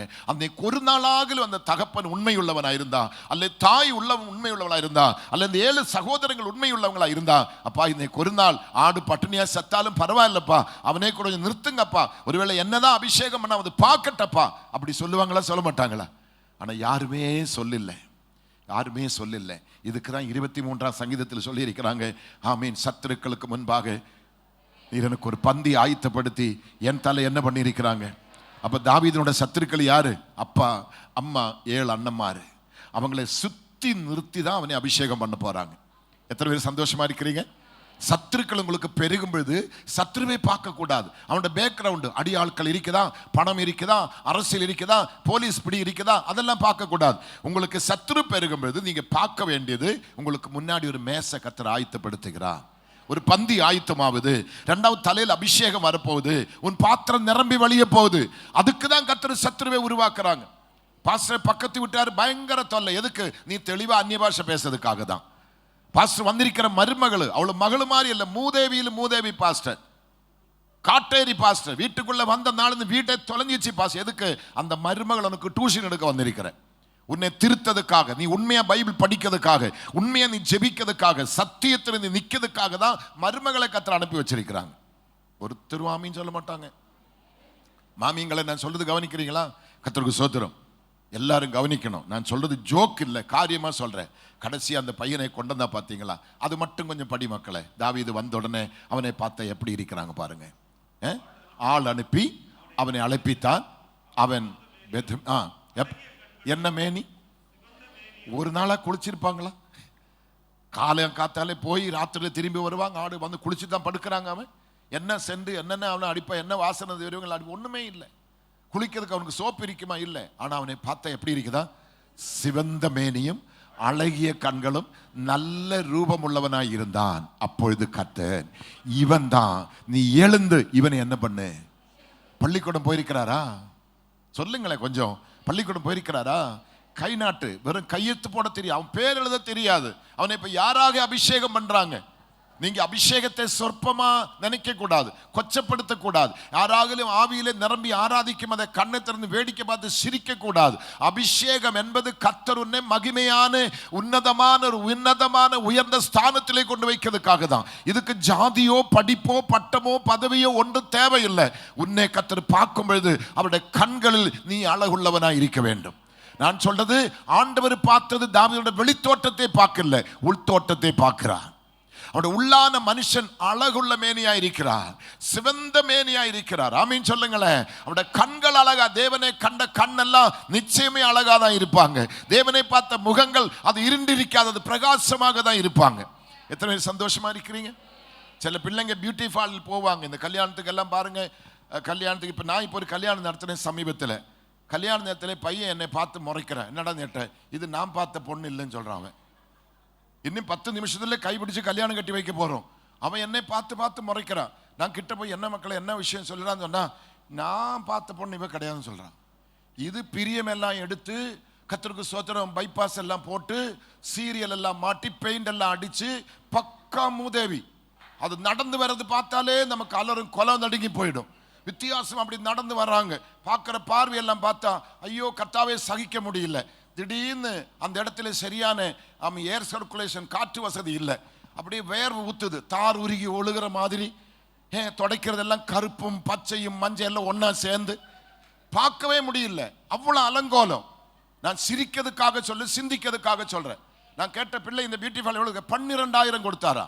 கல்யாணம் கட்டி வைக்கிற எனக்கு 1000 ரூபாய், சர்ச்சு டெக்கரேஷன் பண்ணவுக்கு 12,000 ரூபாய். எத்தனை மணி நேரம்? அடி 6 மணி நேரம் எடுத்தாங்களா? நான் உங்களுக்கு சொல்றேன், 6 மணி நேரம் பியூட்டி பார்லரில் இருந்து உன்னை அழகுபடுத்துகிற நீ 1 மணி நேரம் முழங்கால் படிட்டு பைபிளை படித்து கொஞ்சம் ஜெபம் பண்ணின சேஷம் கண்ணாடியில பாருங்க, எந்த முகம் அழகா இருக்கும்.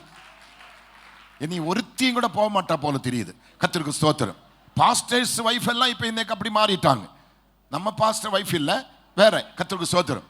அவளுங்க எல்லாம் இப்ப போறாங்க, போய் சரிச்சிட்டு வருது, கட் பண்ணிட்டு வருது. வித்தியாசமா, பார்க்கறதுக்கே வித்தியாசமா இருக்கும். கர்த்தருக்கு ஸ்தோத்திரம். நான் சொல்லட்டுமா, கடைசியா அங்க நம்ம பார்க்கும் பொழுது தேவ சமூகத்துல இந்த உலக அழகு அல்ல. மோசே 40 நாட்கள் சீனாய் மலையில் இருந்தாங்களா? அதான் ஃபர்ஸ்ட் பியூட்டி ஃபால். அவன் அங்க இறங்கி வந்தப்ப எப்படி இருக்குதான்? அவன் முகத்தை யாரும் பார்க்க முடியாம எல்லாரும் முக்காடை போட்டு மறைச்சிட்டாங்க. அவனுடைய இரண்ட முகம், கரிவாளித்த முகம், கருத்திருக்கிற முகம், அழகில்லாத முகம் அழகாய் பிரகாசிக்கணுமா? அப்பா கண்களை பார்த்தா போதும். அவருடைய முகத்தை பார்த்த முகங்கள் எல்லாம் எப்படி இருக்குதாம்? பிரகாசமா இருக்குது. அதான் ஒரிஜினல் பியூட்டி ஃபால். ஆமென். வேதத்தை படிக்க படிக்க படிக்க படிக்க தெளிவுண்டாகும். ஜெபிக்க ஜெபிக்க துதிக்க துதிக்க ஒரு அழகு உண்டாகும். எத்தனை பேர் விசுவாசிக்கிறீங்க? அப்படியான இது தாவீதுடைய வாழ்க்கையில் இருந்ததுனால, அவன் வாழ்க்கையில் இருந்ததுனால அவனை பார்த்தப்ப எப்படி இருப்பாரா?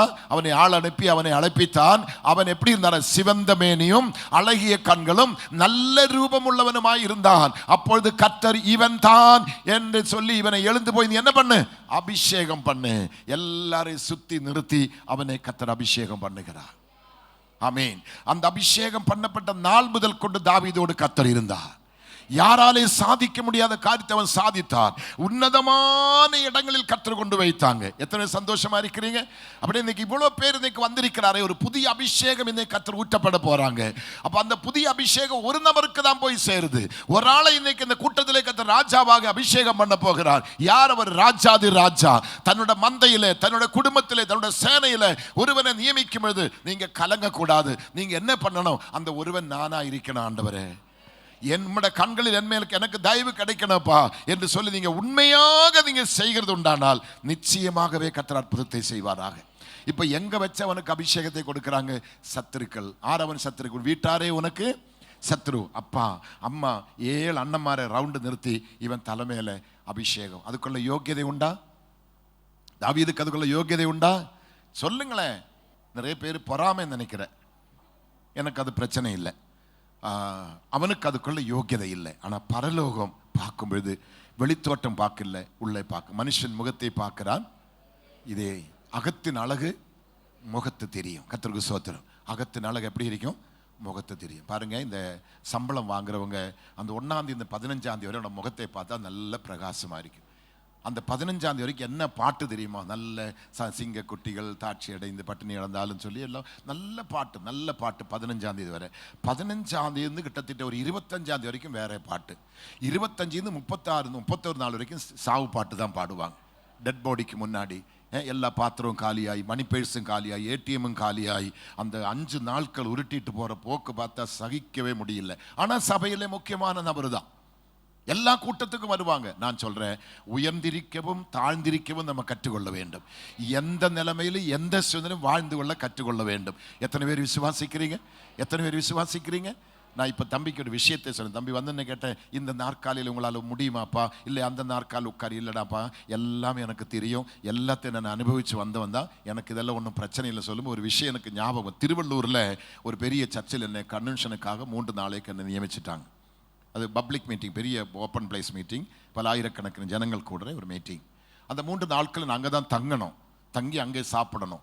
அங்கே போன உடனே அங்கே இந்த ஒரு 2-2.5 கிலோமீட்டர் தூரத்தில் ஒரு வயலில் ஒரு சின்ன வீடு, அந்த வீட்டுக்குள்ளே தான் நான் போய் சாப்பிடணும். அது பக்கத்தில் ஒரு கிணறு இருக்கும், அந்த கிணறு ஓப்பன் பிளேஸ், அங்கே தான் நான் குளிக்கணும். என் கடமையெல்லாம் அங்கே தான் நான் செய்யணும். அப்புறம் மீட்டிங் பகல் முடிந்தது, நல்ல அற்புதம், நல்ல அதிசயம் நடக்குது. நைட் எனக்கு படுக்கிறதுக்காக ஒரு சின்ன ஷெட்டு, ஓலை போட்டு ஒரு ஷெட்டு, பழைய காலத்து ஷெட் அது. அதில் எனக்கு ஒரு பாய் கொடுத்தாங்க. அந்த பாய் பார்க்கும்போது வெறும் நூல் மட்டும்தான் இருக்குது. எந்த காலத்தில் வாங்கினேன்னு தெரியல, இந்த பாஸ்டர் பிறக்கிறதுக்கு முன்னாடி வாங்கியிருப்பா போல தெரியுது. அதில் நூல் மட்டும், அதை போட்டு பாஸ்டர் படுன்னு சொன்னேன். தலை ஃபில்லோ இல்லை, தலை வைக்கிறதுக்கு ஃபில்லோ இல்லை. நான் எழும்பி உட்காந்துட்டு இருக்கிறேன். என் கூட வந்து ஒரு போலீஸ்காரன் காப்ரியேல், அவன் அப்படியே ஏதோ ஒரு இது விட்டு அவனை லுங்கி விரிச்சுட்டு அவன் அதிலே படுத்துட்டாங்க. கர்த்தர், இந்த பாஸ்டர்லாம் போயிட்டான், நான் அந்த இடத்துல படுக்கணும். நான் பார்த்தா ஏதோ ஒரு வயசான அம்மா ஒரு 5 கிலோ அரிசி, பிடி அரிசி எடுத்து வந்திருக்கிறான். அந்த பையோட மூட்டை முடிச்சு கட்டி அது தலைக்கு வச்சு நான் தலைகணியாக வச்சு நான் படுத்து தூங்கினேன். தூங்கி அந்த 3 நாளும் முகம் சுழுங்காமல் அந்த இடத்துல நான் பேசினேன். பலத்தை அற்புதம். 49 பேர்களுக்கு நான் ஞானஸ்தானம் கொடுத்தேன். நெக்ஸ்ட் இயரில் என்னை கூப்பிடுறாங்க. நெக்ஸ்ட் இயர் என்னை போய் பார்க்கும்போது பெரிய ஆலயம், ஒரு 600-700 பேர் இருக்கிற மாதிரி பெரிய ஆலயம், நல்ல மகிமையாக கட்டி அந்த இடத்துல அந்த சபை இருக்குது. ஆமென். அன்னைக்கு என்னை கூப்பிட்டு மறுபடியும் அதை எடுத்து, அந்த கட்டண விஷயம் எனக்கு தெரியாது. மறுபடியும் என்னை கூப்பிட்டு மறுபடியும் போறேன். மறுபடியும் எனக்கு இதே கிழிஞ்ச பாய் தான், இதே ஃபில்ல நினைச்சு பார்த்தா, அப்புறம் நான் போனா நல்ல ஒரு ரூமு, நல்ல கட்டில், நல்ல டேபிள் சேர்ஸ், நல்ல ஏசி போட்ட ரூமில் தான் அடுத்த வாட்டி போகும்போது என்னை படுக்க வச்சுட்டாங்க. நம்ம கால் வைக்கிற இடத்துல நிலைமை கர்த்தர் மாற்றுவாங்க. நீங்க இந்த அபிஷேகத்தோடு எங்க போனாலும் அற்புதம் நடக்கும். உடன்படிக்கப்பட்டே சுமக்கிற ஆசாருடைய கால்கள் யோர்தானை தொட்டபோது, அந்த காலத்திலே யோர்தான் வழிவிலே உண்மையானால், புதிய ஏற்பாட்டு காலத்திலே பரிசுத்த மனவாட்டிகளாக இருக்கிற நீங்களும் நானும் ஒரு வீட்டிலே கால் வைத்தால் குடும்பம் உருப்படியாக போக மாட்டேன். நிச்சயமா கர்த்தர் அந்த குடும்பத்தை ஆசீர்வதிப்பாராக. நீங்க எங்க போறேனோ எதை தொடர்றதை கர்த்தர் உங்களுக்கு ஆசீர்வாதமாய் மாற்றுவாராக. ஒரு குறையும் கர்த்தர் உங்களுக்கு வைக்க மாட்டார். வைப்பாரா? சொல்லுங்க, வைப்பாரா? நான் இங்க சொல்லியிருக்கிறேன், எனக்கு தெரியல. திடீர்னு என் மகன் சொன்னேன், அப்பா ஒரு கடை இன்னைக்கு ஓப்பன் பண்ணணும், உங்களே தான் கூப்பிடுறாங்க வாங்கப்பான்னு சொன்னேன். நான் சொன்னேன், எனக்கு தெரியலடா, ஆரடாவது கேட்டேன். ஒரு சிஎஸ்ஐ பிலீவர் தாப்பா, உங்களை தான், நீங்கள் தான் வந்து கடை பிரதிஷ்டை பண்ணணும். என்னடா கடை தெரியாதப்பா, நம்ம போகலாம் சொல்லி அவனு நானும் கார் எடுத்து நேரே போய் பார்த்தா சிஎஸ்ஐ ஐயர், அவங்க வேண்டப்பட்ட ஆட்கள், கமிட்டி ஆட்கள்லாம் வந்திருக்கு. ஒரு சின்ன கடை, கடையில் மெழுகுதிரி எரிஞ்சிட்டு இருக்குது, மல்லிப்பூ இருக்குது. எல்லாரும் உள்ளே போய் பார்த்தா ஒரு 5 சவப்பெட்டி இருக்குது, 2 ஸ்பீக்கர் பாக்ஸ் இருக்குது, 2 ஃபீஸர் பாக்ஸும் 5 சவப்பட்டி இருக்கு. நான் இப்போ இதை ஆசீர்வாதம் பண்ணி ஜெபிக்கணும். ஊழியன் சொன்ன ஏதோ விளையாட்டு நினைக்கிறாங்க. வந்தவொடனே காரு கிடைக்கும், வந்தவொடனே தொப்பை கிடைக்கும், வந்தவொடனே பெரிய கொம்பாயிடும், பிரசிடென்ட் ஆகிடும், சூப்பரண்ட் ஆகிடும். இல்லை, வந்த பாதையை நீங்கள் திரும்பி பார்த்தா யாருமே ஊழியத்துக்கு வரமாட்டாங்க. இப்போ நான் அந்த கடைக்கு போனேன், நான் ஐயரை பார்க்குறேன், சவப்பட்டி பார்க்குறேன், ஃபீஸர் பாக்ஸ் பார்க்குறேன். இதுக்கு நான் பைபிள் வசனம் தேடுறேன். கர்த்தரால் ஆசீர்வதிக்கப்பட்டவன் தொடுகிறதெல்லாம் கர்த்தர் உன்னை வாலாக்காமல், நீ கீழாகாமல், நீ செய்வதெல்லாம் வாய்க்கும். இதை 1000 மடங்கு ஆசீர்வதி கர்த்தாவை சொல்லிட்டு நான் காஞ்சிபுரத்துல இருக்கிறேன். எனக்கு சத்தா அந்த ஃபீஸர் பாக்ஸ் தான் வரணும், இந்த சவப்பெட்டி தான் வரணும். என்ன சொல்லி நான் ஜெபம் பண்றது? ஐயர் வேற நிற்கிறான். ஐயருக்கு முன்னாடி என்ன கூப்பிட்டு நிற்கிறாங்க. நான் அப்போ ஏடா கூடமா ஜெபித்தா இவன் என்ன நினைப்பான், இவெல்லாம் படிக்காத முட்டாளு, இவனுக்கு ஜெபிக்கிறதுக்கே தெரியாது, பாஸ்டர் சொல்லி வந்தாலும் சொல்லி கட்டாயமா சொல்லுவான். நான் உப்பும் சப்பும் இல்லாமல் ஒரு ஜெபத்தை பண்ணிட்டு வந்துட்டேன். உப்பும் சப்பும் இல்லாத ஒரு ஜெபம், எனக்கு அது தெரியல. நான் வந்தேன். கடைசி அந்த குடும்பம் வந்து சபையில் வந்து ரட்சிக்கப்பட்டு ஸ்நானப்பட்டு அந்த வாடகை பிளேஸ் இருந்த மகன் சொந்தமான இடத்தை வாங்கிட்டாங்க. இப்போ அவனுக்கு ரதம், பாடி எடுத்து போகிற 4 ரதம், கிட்டத்தட்ட 4 septic tank lorry, septic tank தண்ணி எடுக்கிற 4 லாரி, எத்தனை காருது எனக்கு தெரியல. ஒரு உன்னதமான நிலைமையை அவனை கர்த்தர் உயர்த்தி வச்சிருக்கிறாங்க. ஆனால் இன்னும் நான் சாகலை, கர்த்தர் என்னை உயிரோடு வைத்திருக்கிறாங்க. நான் சொல்றது, நமக்குள்ள இருக்கிற அபிஷேகம் ஒரு அந்தகாரமா இருண்டு கிடக்கிற ஒரு வீட்டுக்குள்ள நம்ம போகும் பொழுது, வாழ்க்கை நொந்து சத்து தற்கொலை பண்ணி சாக போற நபரை நம்ம பார்க்கும் பொழுது, எல்லா மருத்துவர்களும் கைவிடப்பட்டு இன்றைக்கோ நாளைக்கோ சாக போற சாவு படுக்கையில் அந்த சவக்குழி வாசல்லே படுத்திருக்க நம்ம போய் பார்க்கும் பொழுது, நமக்குள்ள இருக்கிற அபிஷேகம் அங்க கிரியை செய்ய ஆரம்பிக்கும். அவனை சாக விட மாட்டேன், அந்த வீடு அழிய விட மாட்டேன், அந்த வீடு நசிக்க விட மாட்டேன். அதுதான் இந்த அபிஷேகம். அவங்களோட காயங்களை கட்டணும், அவங்களுக்கு அற்புதம் செய்யணும், அவங்க குடும்பத்தோட கஷ்டம் பட்டினி மாறணும். ஏசப்பா அற்புதம் செய்வாரா? சொல்லுங்களேன், ஏசப்பா அற்புதம் செய்வாரா? நிச்சயமாகவே கர்த்தர் நம்மை ஆசீர்வதிப்பார், நிச்சயமாகவே கர்த்தர் நம்மளை கனப்படுத்துவார். அவரால் கூடாத காரியம் உலகத்தில் ஒன்றுமே இல்லை. அதுதான் நம்ம விசுவாசிக்க வேண்டும். அப்படியானால் கர்த்தருடைய நாமம் மகிமைப்படுவதற்காக நான் சொல்றேன். யோவானது சுவிசேஷம் 3ஆம் அதிகாரம் 34வது வசனத்தில் என்ன எழுதியிருக்கிறது பாருங்க, இந்த அபிஷேகத்தை குறித்து. யோவான் 3:34 வசனம். தேவனால் அனுப்பப்பட்டவன் தேவனுடைய வார்த்தைகளை பேசுகிறான், தேவன் அவனுக்கு தமது ஆவியை அளவில்லாமல் கொடுத்திருக்கிறார். ஊழியக்காராக எங்களை கர்த்தர் அனுப்புகிறார். கர்த்தர் அனுப்பி நாங்கள் வருகிறோம். எங்களுக்கு என்ன கொடுத்து அனுப்புறாங்க? வழியிலே சாப்பிட்றதுக்கு பணமோ பையோ பொட்டலமோ அல்ல கொடுத்து விடுது. என்ன கொடுத்து விடுறாங்க ஆண்டவர்? தேவன் அவருக்கு தமது ஆவியை அளவில்லாம கொடுத்து விடுகிறார். எத்தனை சந்தோஷமா இருக்கிறீங்க? எத்தனை சந்தோஷமா இருக்கிறீங்க? ஏசப்ப செய்வாரா? ஏசப்ப செய்வாரா? ஏசப்ப செய்வாரா? ஒரு நாளைக்கு நான் மார்த்தாண்டத்திலே பேசிட்டு இருக்கிறேன். பேசி முடித்து கிளம்புறேன். அன்னைக்கு சாயங்காலம் திடீர்னு உங்க பாஸ்டர் எனக்கு ஃபோன் பண்ணேன். வர்கீஸ் எங்க இருக்கிறேன்? தெரியாம மார்த்தாண்டத்தில் இருக்கிறேன் சொன்னேன். ஓ, நானும் பக்கத்தில் இருக்கிறேன், நான் இப்போ உன்னை பார்க்கணும். சரி. அப்போ ஒரு வீடு பிரதிஷ்டை முடிச்சு நான் வந்துட்டே இருக்கிறேன். மார்த்தாண்டத்தில் இப்படி ஒரு ஹோட்டல் இருக்குது, அங்கே வா, அங்கே பார்க்கலாம். நான் சொன்னேன், பாஸ்டர் எனக்கு இன்றைக்கி ட்ரெயின், நான் கிளம்பணும். பரவாயில்லை, நான் உன்னை கார்லேயே கொண்டு காஞ்சிபுரத்தில் விடுறேன், நீ இப்போ வா, எனக்கு பார்க்கணும். போனேன். அந்த ஹோட்டலில் உட்காந்து நாங்கள் 2 நாள் கொஞ்ச நேரம் பேசினேன். ஒரு ஜூஸ் குடிச்சிட்டு 2 வீட்டில் என்னை கூட்டிகிட்டு போனேன். அப்போ என்கிட்ட சொன்னேன், எங்களோட கொஞ்சம் பாளையங்கோட்டைக்கு வாங்க, எங்கள் சபையில் ஒரு குடும்பம், புருஷன் மனைவி ரொம்ப நொந்து வெந்திருக்கிறாங்க. நான் எடுக்க வேண்டிய முயற்சி எல்லாம் எடுத்து பார்த்தேன், அவங்கள எந்த விதத்தில் என்னால் மாற்ற முடியல. நீங்கள் வந்தால் தான் அதுக்கு ஒரு பரிகாரம் கிடைக்கும். கட்டாயம் எங்களோட பாளையங்கோட்டைக்கு. பாஸ்டர் எனக்கு 5 மணிக்கு ட்ரெயின், அனந்தபுரி ட்ரெயினில் நான் புக் பண்ணியிருக்கிறேன். 5 மணிக்கு எனக்கு ட்ரெயின். பாளையங்கோட்டை வந்துட்டு நான் திருப்பி நிச்சயமாக அந்த ட்ரெயின் போக முடியாது, நாளைக்கு எனக்கு மீட்டிங் இருக்குது சொன்னேன். பரவாயில்லை, அந்த மீட்டிங்கு முன்னாடி நான் உங்களை கொண்டு விடுறேன்னு சொல்லி நான் அவரு கூட அப்படியே வந்து அந்த சொன்ன வீட்டுக்கு போனேன். அவங்க இன்றைக்கி வந்திருக்காரு எனக்கு தெரியல. சொந்த வீட்டுக்கு போனால் புருஷன் மனைவி மிகுந்த வேதனை, பார்க்க வரமாட்டாங்க, பைபிள் எடுக்க மாட்டாங்க, ஜெபிக்க மாட்டாங்க. அப்படிப்பட்ட நிலைமையில பாதிக்கப்பட்டு நொந்து வெந்திருக்கிறாங்க.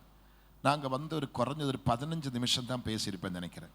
பேசினேன். கேட்டேன், அம்மா உங்கள் வீட்டில் பைபிள் இருக்குதான்னு கேட்டேன். இருக்குது, போய் எடுத்துகிட்டு வாங்க சொன்னேன். அவங்களே போய் பைபிள் எடுத்துகிட்டு வந்தாங்க. இந்த வசனத்தை படின்னு சொன்னேன், அவங்களே படிச்சுட்டாங்க. கொஞ்சம் நேரம் பேசி முடித்து 2 நாளுக்கு ஜெபம் பண்ணி வந்தேன். மறுநாள் சண்டே இங்கே சர்ச்சுக்கு வந்திருக்கிறாங்க. அன்னையிலேருந்து தொடர்ந்து சபைக்கு வரேன்னு சொல்லி எனக்கு பாஸ்டர் ஃபோன் பண்ணி இன்னைக்கு பிள்ளைன்னு சொன்னாங்க. நான் சொல்கிறது, நம்ம சமாதானத்தை உண்டாக்குறவர்கள், நம்ம கலகக்கார அல்ல, நம்ம சண்டைக்கார அல்ல. நம்ம எங்கே போகிறேனோ அங்கே அற்புதம் நடக்கணும். யாரை சந்திக்கிறேனோ யாரை தொடுகிறேனோ அங்கே அற்புதம் நடக்கணும். அதுதான் தெய்வம் நம்மை நியமித்து வைத்திருக்கிற காரியம். அதுக்காக தான் தெய்வம் நம்மளை அழைத்திருக்கிறாங்க. அதுக்காக தான் இந்த அபிஷேகத்தை தெய்வம் நம்ம கூட்டாங்க. எழுதியிருக்கிற பாருங்க, தேவனால் அனுப்பப்பட்டவர் தேவனுடைய வார்த்தைகளை பேசுகிறார். தேவன் அவருக்கு என்ன கொடுத்திருக்கிறாங்களா? தமது ஆவியை, தேவனுடைய ஆவியை அளவில்லாமல் அவன் மேல் ஊற்றி இருக்கிறாங்க. இந்த ஆவியை பெற்றுதான் இன்னைக்கு நீங்க வீட்டுக்கு போகணும். அளவில்லாத ஆவி. மனுஷன் கணக்கை பார்த்து கொடுக்கிறாங்க, இவர் கணக்கு பார்க்க கொடுக்கும். பாத்திரம் துளும்பி பொங்கி வழியத்தக்க நிலைமையில் இன்றைக்கு ஒரு புதிய அபிஷேகத்தை பெற்றுதான் நீங்க வீட்டுக்கு போகணும். அந்த பழைய அந்நிய பாஷை எப்ப பார்த்தாலும் அந்த அந்நிய பாஷை பேசிட்டு இருக்க கூடாது. அந்நிய பாஷை பாருங்க, 30 வருஷத்துக்கு முன்னாடி பேசுறத இன்னைக்கும் பேசுறது அது அல்ல. அப்படியான மூளை வளர்ச்சி இல்லைன்னு அர்த்தம், மூளைக்கு அந்த தெளிவு வரலன்னு அர்த்தம். கர்த்தருக்கு ஸ்தோத்திரம். ஒரு பையன் சின்ன வயசுலேருந்தே பேச தெரியாது, சோறுக்கு சோச்சியும் சொல்லுவாங்க, அடுத்ததுக்கு சீச்சியும் சொல்லுவாங்க, அவனுக்கு தெளிவாக பேச முடியல. கல்யாணம் கட்டி வந்து மாமி கிட்ட சோச்சி மாமின்னு சொன்னால் எப்படி இருக்கும்? சோச்சி சாப்பிட்ட உடனே மாமி சீச்சின்னு சொன்னால் எப்படி இருக்கும்? ஐயோ, நம்மள பையன் நல்ல கலராக இருக்குது, நல்ல தோற்றமாக இருக்குது, நல்லா இருக்குது, பெரிய உயர்ந்த குடும்பமாக இருக்குது, ஆனால் பேச்சு சரியா இல்லை. இன்னைக்கு அநேகர் அப்படிதான் சோச்சி சீச்சி தான், அதான் அந்நிய பாஷை. அன்னைக்கு பேசின அதே வார்த்தை, அப்படி பேசக்கூடாது. அந்நிய பாஷை என்பது உங்களோட தேவைகளை, உங்க விஷயங்களை வாலண்டரியாக தேவனோடு பேசுகிறது தான். எத்தனை பேர் விசுவாசிக்கிறீங்க? மல்லிகை கடைக்கு போனால் நீங்கள் லிஸ்ட் எழுதி அவங்கள்ட்ட கொடுக்குறீங்க. அப்படி போய் மல்லிகை சாமான் தான், மல்லிகை சாமான் என்னத்தை தருவாங்க? கார் கடையில் போய், கார் ஷோரூமில் போய் கார் தான் சொன்னால் என்ன கார் தருவாங்க? ஒவ்வொரு பொருட்களும் நம்ம போய் கேட்க வேண்டியது அவசியமாக இருக்குது. அப்படியான ஒரு சில தாகம் உள்ளவன் மேலே ஆவியை ஊற்றுவேன் கர்த்தர் சொல்லி இருக்கிறாங்க. தேவனுடைய அபிஷேகம் நம்ம மேலே ஊற்றப்பட வேண்டுமானால் அந்த தாகம், அந்த வாஞ்சை நமக்கு அவசியமாக வேணும். நிறைய குடும்பத்திலே பெண்கள் நல்லா ஜெபிப்பாங்க, பைபிள் படிப்பாங்க, அபிஷேகம் பெறுவாங்க. ஆண்களுக்கு அது மேக்சிமம் இருக்காது. நிறைய குடும்பத்தில் பெண்கள் தான் வாங்க குடும்ப ஜெபம் நடத்தலாம், வாங்க சர்ச்சுக்கு போகலாம், வாங்க ஜெபிக்கலாம். நிறைய குடும்பத்திலே பெண்கள் தான் கூப்பிடுவாங்க. ஆண்கள் மிகவும் அந்த விஷயத்திலே தோல்வியில் தான் நம்ம காண்கிறோம். ஆனால் இந்த நாட்கள் அப்படி அல்ல. நம்ம தான் முன்னாடி வரணும். நம்ம தான் எல்லாவற்றுக்கும் காரணராக இருக்கணும். சபை என்று சொல்லும்போது சபைக்கு தான் நம்மளோட பாஸ்டர். ஆனால் உங்கள் குடும்பத்துக்கு குடும்ப தலைவர்கள் அறிய வேண்டியது நீங்கள் தான் உங்கள் சபைக்கு குடும்பத்துக்கு பாஸ்டர். ஒவ்வொரு இப்படி இங்கே இருக்கிற பிதாக்களுக்கு நான் சொல்கிறேன், உங்கள் குடும்பத்துக்கு நீங்கள் தான் பாஸ்டர். பைபிளை படிக்கிறது, அது ஒரு ஆலோசனை கொடுக்கறது, குடும்ப ஜெபம் நடத்துறது, பிள்ளைகளை ஒழுக்கமாக, பொண்டாட்டியை ஒழுக்கமாக அன்போடு பராமரிக்கிறது, இது அவசியமாக நமக்கு தேவை. அப்படி இருக்க வேண்டுமானால் இந்த ஆவியான நமக்குள்ள அவசியமாக வேணும். அவர் நம்மளை செவ்வையான பாதை நடத்துவாங்க, தெளிவானதை பேச வைப்பாங்க. அனுதினமும் அந்நிய பாஷை புதுக்கி கொண்டே இருக்க வேண்டும். நேற்று பேசுகிற அந்நிய பாஷை இன்னைக்கு பேசக்கூடாது, மாற்றிக்கொண்டே இருக்க வேண்டும். அதான் கர்த்தர் இங்கே எதிர்பார்க்கிறாங்க. அப்படியானால் அப்போஸ்தலர் நடபடி பாருங்க, 10ஆம் அதிகாரம் 38 2 வசனம் முடிக்க போறேன். 10ஆம் அதிகாரம் 38 வசனம் என்ன சொல்றது பாருங்க. 10:38. இயேசு கிறிஸ்துவே இந்த உலகத்தில் மனிதனாய் பிறந்த ஊழியத்துக்கு வந்த பொழுது அவருக்கு என்ன பாருங்க, நசரனாகிய இயேசுவே தேவன் பரிசுத்த ஆவியினாலும் வல்லமையினாலும் அபிஷேகம் பண்ணினார். தேவன் அவரோடு கூட இருந்தபடியினால, ஆரோடு கூட? இயேசு கிறிஸ்துவோட தேவன் இருந்தபடியினால அவர் நன்மை செய்கிறவராயும் பிசாசின் வல்லமையில் அகப்பட்ட யாவரையும் குணமாக்குகிறவராயும் சுற்றி திரிந்தார். அப்ப இயேசுவுக்கே இந்த இடத்துல ஒரு 3.5 ஆண்டு கால ஊழியம் செய்வதற்காக இந்த அபிஷேகம் தேவை, தேவனுடைய ஒத்தாசை தேவை. இது இல்லாம நம்ம ஒன்றும் செய்ய முடியாது. அப்படி இருந்தா ஒன்று நம்ம ஆசாரியன், இல்லை நம்ம லேவியன். அவனுக்குள்ள பட்டம், பதவி, அங்கி, கிரீடம், சிலுவை எல்லாமே உண்டு. ஆனா என்ன இல்லை? என்னுடைய ஆவி இல்லாதவன் என்னுடையவன் அல்ல, அபிஷேகம் இல்லை. அப்படியானால் இந்த கடைசி காலம் இயேசு சீக்கிரமாய் வரப்போகிறார். இனி எத்தனை இந்த கொரோனா கிட்ட வந்துச்சு பார்த்தீங்களா? எந்த நேரத்தில் எப்படி நடக்க போகிறது நமக்கு தெரியல. இந்த மாதம் எப்படி கம்ப்ளீட் பண்ண போகிறது நமக்கு தெரியல. எல்லாமே ரொம்ப வித்தியாசமாக போயிட்டு இருக்குது. எங்கே பார்த்தாலும் மழை, தண்ணீர், சீற்றல், மக்களுடைய அழிவு, நாசம், இருபக்கம் யுத்தம், அப்புறம் பஞ்சம், வறுமை, பட்டினி, கொள்ள நோய் இப்படி பெருகி நம்மளோட நிலைமை ரொம்ப மோசம். இதில் என்னத்தை குறிக்கிறது? மணவாளன் இயேசு சீக்கிரமாய் வரப்போகிறார். அப்போ மணவாட்டி சபை அது காயுத்தமாகணும். மணவாளனாக தான் அவர் ராஜாவாய் வரல, மணவாளனாய் வருகிறார். எதுக்கு? தன்னோட மணவாட்டி சபையை சேர்த்துக் கொள்வதற்காக. அப்ப மணவாட்டி சபையை சேர்த்துக் கொள்ள வரும்போது சபை எப்படி இருக்க வேண்டும்? கரை திரை அற்ற ஒரு பரிசுத்த மணவாட்டி சபையாக இருக்க வேண்டும். நம்மளுக்கு குடும்பமாக யோசுவா சொன்னது போல, நானும் என் வீட்டாரும் மோவென்றால் கர்த்தரே சேவிப்போம். குடும்பமாக, குடும்பத்தில் ஒருத்தரும் கைவிடப்படக்கூடாது. எல்லாரும் ஒருமனப்பட்டு சந்தோஷமாக, மகிழ்ச்சியாக நம்ம தேவனுடைய ராஜ்யத்துக்கு போக ஆயத்தமாக வேண்டுமானால் பரிசுத்தாவி நமக்கு வேணும். இயேசுவுக்கே அது தேவையானா நம்ம எந்த மாத்திரம் பாருங்களேன். அப்போ இன்னைக்கு கர்த்தாவே என்னோட துருத்தியில் ஏதாவது பழைய அனுபவங்கள் இருந்தால் இன்னைக்கு அது மாற்றணும், அது வேரோடு மாற்றணும். கோபம், வைராக்கியம், மூர்க்கத்தனம், ஆண்டவர் அருவருக்கிற எந்த காரியம் இருந்தாலும் இன்னைக்கு அது மாற்றி உண்மையாகவே என்னை ஒரு புதிய துருத்தியாக மாற்றுங்கப்பா. அந்த புதிய ரசத்தை என் மேலே ஊற்றுங்கப்பா. நீங்கள் 1 கொரிந்தியரிலே பார்க்கும் பொழுது 13ஆம் அதிகாரத்தில் 10ஆம் வசனம், நிறைவானது வரும்பொழுது குறைவானது ஒளிந்து போட. நிறைவானது எது? இந்த அபிஷேகம் தான், இந்த இயேசு தான். அவர் நமக்குள்ள வரும்பொழுது குறைவானதெல்லாம் ஒளிஞ்சு போயிடும். எத்தனை பேர் விசுவாசிக்கிறீங்க? குறைவானதெல்லாம் ஒளிஞ்சு போயிடும். ஒரு நிறமான அனுபவம் இயேசு நமக்கு தருவாராக. எத்தனை பேர் விசுவாசிக்கிறீங்க? இயேசு நமக்கு தருவார். இயேசுவால கூடாத காரியங்கள் ஒன்றுமே இல்லை. எனக்கு காஞ்சிபுரத்தில் காவல்துறையில் கீழ்மட்டம் தொட்டு மேல்மட்டம் வரைக்கும் கடந்த வாரத்தில் ஒரு ஏடிஜிபியோட வீடு போய் பிரதிஷ்டை பண்ணேன். அவர் நம்ம விசுவாசி தான். அடுத்து டிஜிபியாக வரப்போகிறேன். கர்த்தருக்கு சோதரர். அந்த கீழ்மட்டத்திலிருந்து மேல்மட்டம் வரைக்கும் இந்த போலீஸ் அதிகாரிகளை கர்த்தனுக்கு கொடுக்க காரணம் என்னன்னு கேட்டால், காஞ்சிபுரத்தில் என்னோட சபை விசுவாசி ஒருத்தர் இருந்தாங்க, மிஸ்டர் டேனியல். அவர் ஆர்மி டிபார்ட்மெண்ட்டோட இன்ஸ்பெக்டர் போலீஸ். காஞ்சிபுரம் டிஸ்ட்ரிக்டோட முழு துப்பாக்கி அவரோட கண்ட்ரோலில் தான் இருக்கும். எல்லா ஸ்டேஷனோட துப்பாக்கி அவர் ஏதாவது ஆர்மர் டிபார்ட்மெண்ட்னு சொல்லுவாங்க. அப்போ வருஷம் அந்த துப்பாக்கிக்கு இன்ஸ்பெக்ஷன் நடக்கும். அதுக்கெல்லாம் மேல் அதிகாரிகளும் வருவாங்க. அப்போ டேனியல் சொன்னேன், பாஸ்டர் நான் தான் இதுக்கு இன்ஸ்பெக்டராக இருக்கிறேன், ஏதாவது ஒரு ரிமார்க் வந்தால் என் வேலையில் பிரச்சனை ஆகிடும், டிஸ்ட்ரிக்டுக்கு பிரச்சனை ஆகிடும், நீங்கள் வந்து ஒரு ஜெபம் பண்ணுங்க. எதுக்குன்னு கேட்டேன். துப்பாக்கிக்கு ஜெபம் பண்ணணும். அங்கே போனால் லைனாக நூற்றுக்கணக்கான துப்பாக்கிகள், விதவிதமான துப்பாக்கி. அவர் சொல்கிற ஒவ்வொன்றிலையும் தொட்டு ஜெபிக்கணும். கர்த்தாவே இந்த துப்பாக்கி ரட்சிக்கப்படணும், இது அடுத்த 21 நாள் பாஸ்டிங் பிரேயருக்கு வரணும், எல்லா அமாவாசை ஜெபத்துக்கு வரணும், கரெக்டாக இது மனம் திரும்பணும். என்ன சொல்லி துப்பாக்கிக்கு ஜெபம் பண்ணுறது? நீங்கள் சிரிக்கிறீங்க ரொம்ப சுலபமாக, நான் பெற்ற வேதனை எனக்கு தான் தெரியும். கடைசி அந்த துப்பாக்கிக்கு எல்லாம் நான் ஜெபம் பண்ணேன். ஜெபம் பண்ணிவிட்டு அடுத்த வாரம் இன்ஸ்பெக்ஷன் நடக்குது. டிஜிபி லெவல் வந்திருக்கிறாங்க, என்னையும் கூப்பிட்டாங்க. டிஜிபிக்கு என்ன மரியாதை அதே மரியாதை எனக்கும் கொடுத்தாங்க. நான் சொல்கிறது இது கிட்டத்தட்ட 89ஆம் ஆண்டில் நடந்த சம்பவம். இன்னைக்கு எத்தனாவது ஆண்டு இது? 2000. இது வரைக்கும் எங்கள் டிஸ்ட்ரிக்டில் துப்பாக்கி ரிமார்க் வரல. ஆமீன். அதனால எல்லாருக்கும் மேல் இந்த மனுஷன் என்ன சொன்னாலும் அப்படி நடக்குது, இந்த மனுஷன் எது தொட்டாலும் அப்படி ஆகுது என்று சொல்ல காரணம் இந்த அபிஷேகம் நமக்குள்ள இருக்கணும். நீங்க தொடர்தெல்லாம் உங்களுக்கு வாய்க்கும், கைவிட்டு போனதெல்லாம் கைக்கு திரும்பி வரும், உங்களுக்கு சேதமே வராது. ஆவியானவர் நடத்துவார், உங்களை கண்ட்ரோல் பண்ணி நடத்துவார், சுவையான பாதையில கொண்டு போவார். நீங்க செய்வதெல்லாம் வாய்க்க கர்த்தர் உங்களுக்கு உதவி செய்வார். எத்தனை பேர் விசுவாசிக்கிறீங்க? எத்தனை பேர் விசுவாசிக்கிறீங்க? ஏசப்பா அற்புதம் செய்வாரா? ஏசப்பா விடுதலை தருவாரா? நம்ம தெய்வத்தை மட்டும்தான் நம்பணும், வேற யாரையும் நம்பக்கூடாது. எந்த மனுஷங்கிட்ட போய் எந்த உதவியும் நாடக்கூடாது, எந்த உதவியும் கேட்கக்கூடாது. நம்மளை அழைத்த தேவன் உண்மை உள்ளவராக இருக்கிறார். ஒரு பெரிய நம்பிக்கை வைத்திருக்கிறார் கர்த்தர் நம்ம மேல. ஆமீன். நம்மளை பாட்டிலும் படித்தவங்க, அழகுள்ளவங்க, வசதியானவங்க, பெரிய பெரிய மேதையெல்லாம் இந்த உலகத்தில் இருக்கிறார்களே, அவர்கள் மத்தியில என்னை உன்னை கர்த்தர் தெரிஞ்செடுத்தது உண்டானா அது பெரிய காரியம் தானே, பெரிய காரியம் தானே. தாவீது சொல்ற உளையான சேத்திலிருந்தும் அவனை தூக்கி எடுத்தார். எங்க கொண்டு வச்சிருக்கிறாங்க? கண்மலையின் மேல் என்னை நிறுத்தினார், என் அடியை உறுதிப்படுத்தினார், அவரை துதிக்கும் துதிப்பாட்டை என் வாயிலை தந்திருக்கிறார். அப்படியான எங்கேருந்து தூக்கினா, எங்கேருந்து எடுத்தா, எங்க கொண்டு நிறுத்தி இருக்கிறாங்க, நிறுத்தி என்ன செய்கிறார்? துதிக்கிறதுக்காக கர்த்தர் கிருபை தந்திருக்கிறார். துதிக்கிறவன் எங்குமே தோற்று போன சரித்திரமே இல்லை. துதிக்க துதிக்க கண்ணீர் மறையுது, கவலைகள் மறையுது, வேதனைகள் மறையுது. துதிக்க துதிக்க எரிகோ கோட்டையெல்லாம் சமமா மதமா விழுந்து எவ்வளவு பெரிய அற்புதம் நம்ம பார்க்கிறோமே. அப்படியானா இன்னைக்கு அநேகருக்கு துதிக்கிறதுக்கு வெக்கம், கைதட்டதுக்கு வெக்கம், பாட்டு பாடுறதுக்கு வெக்கம், ஆராதிக்கிறதுக்கு வெக்கம், ஜெபிக்கிறதுக்கு வெக்கம். அப்படிலாம் பண்ணக்கூடாதுங்க. ஒரு பைத்தியக்காரனா நீங்களும் நானும் மாறணும். இயேசுவுக்கு பைத்தியக்காரனா நீங்களும் நானும் மாறணும். இயேசு அற்புதம் செய்வாரா? சொல்லுங்க, இயேசு அற்புதம் செய்வாரா? எனக்கு ரொம்ப பிடித்தமான ஜெபம் உபவாச ஜெபம் தான். நான் இன்னைக்கு உயிரோடு இருக்க காரணமே உபவாசம் தான். எத்தனை பேர் நம்புறீங்க?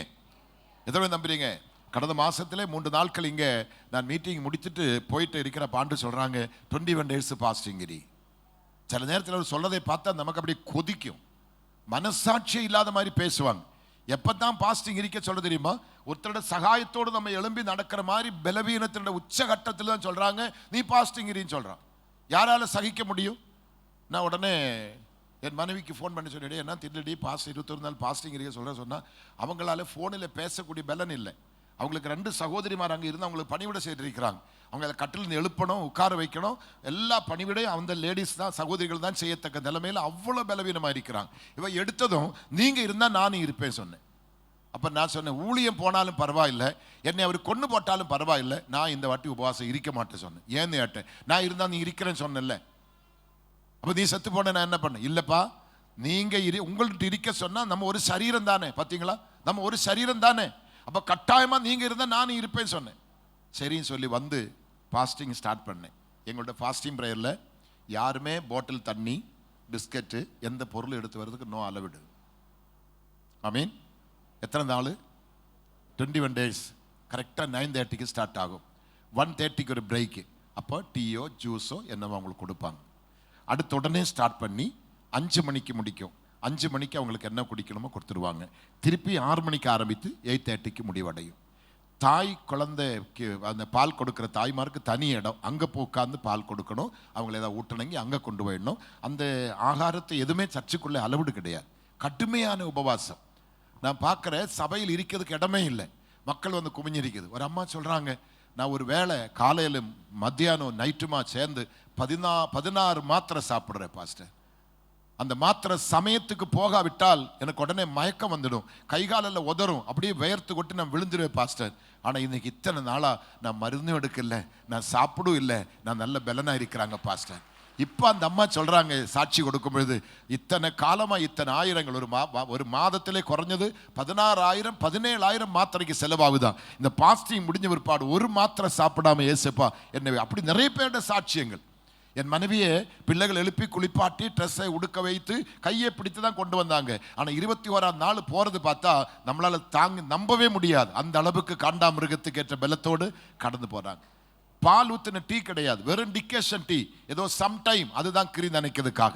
ஒரு சின்ன 1/2 லிட்டர் பாட்டில் தண்ணி எடுத்து போனால் அது பாதி நாங்கள் திரும்பி வீட்டுக்கு எடுத்துகிட்டு வருவேன். ஒரு மனுஷன் கர்த்தரோட முன்னாடி இருக்கும்போது அவனுக்கு பசியும் வராது, அவனுக்கு தாகமும் வராது. என்னை பலப்படுத்துகிற கிறிஸ்துவினால எல்லாவற்றையும் செய்ய எனக்கு பலன் உண்டு. 2வது, பாஸ்டிங் பிரேயர் என்பது பட்டினி ஜெபம் அல்ல, உண்ணாவிரதம்.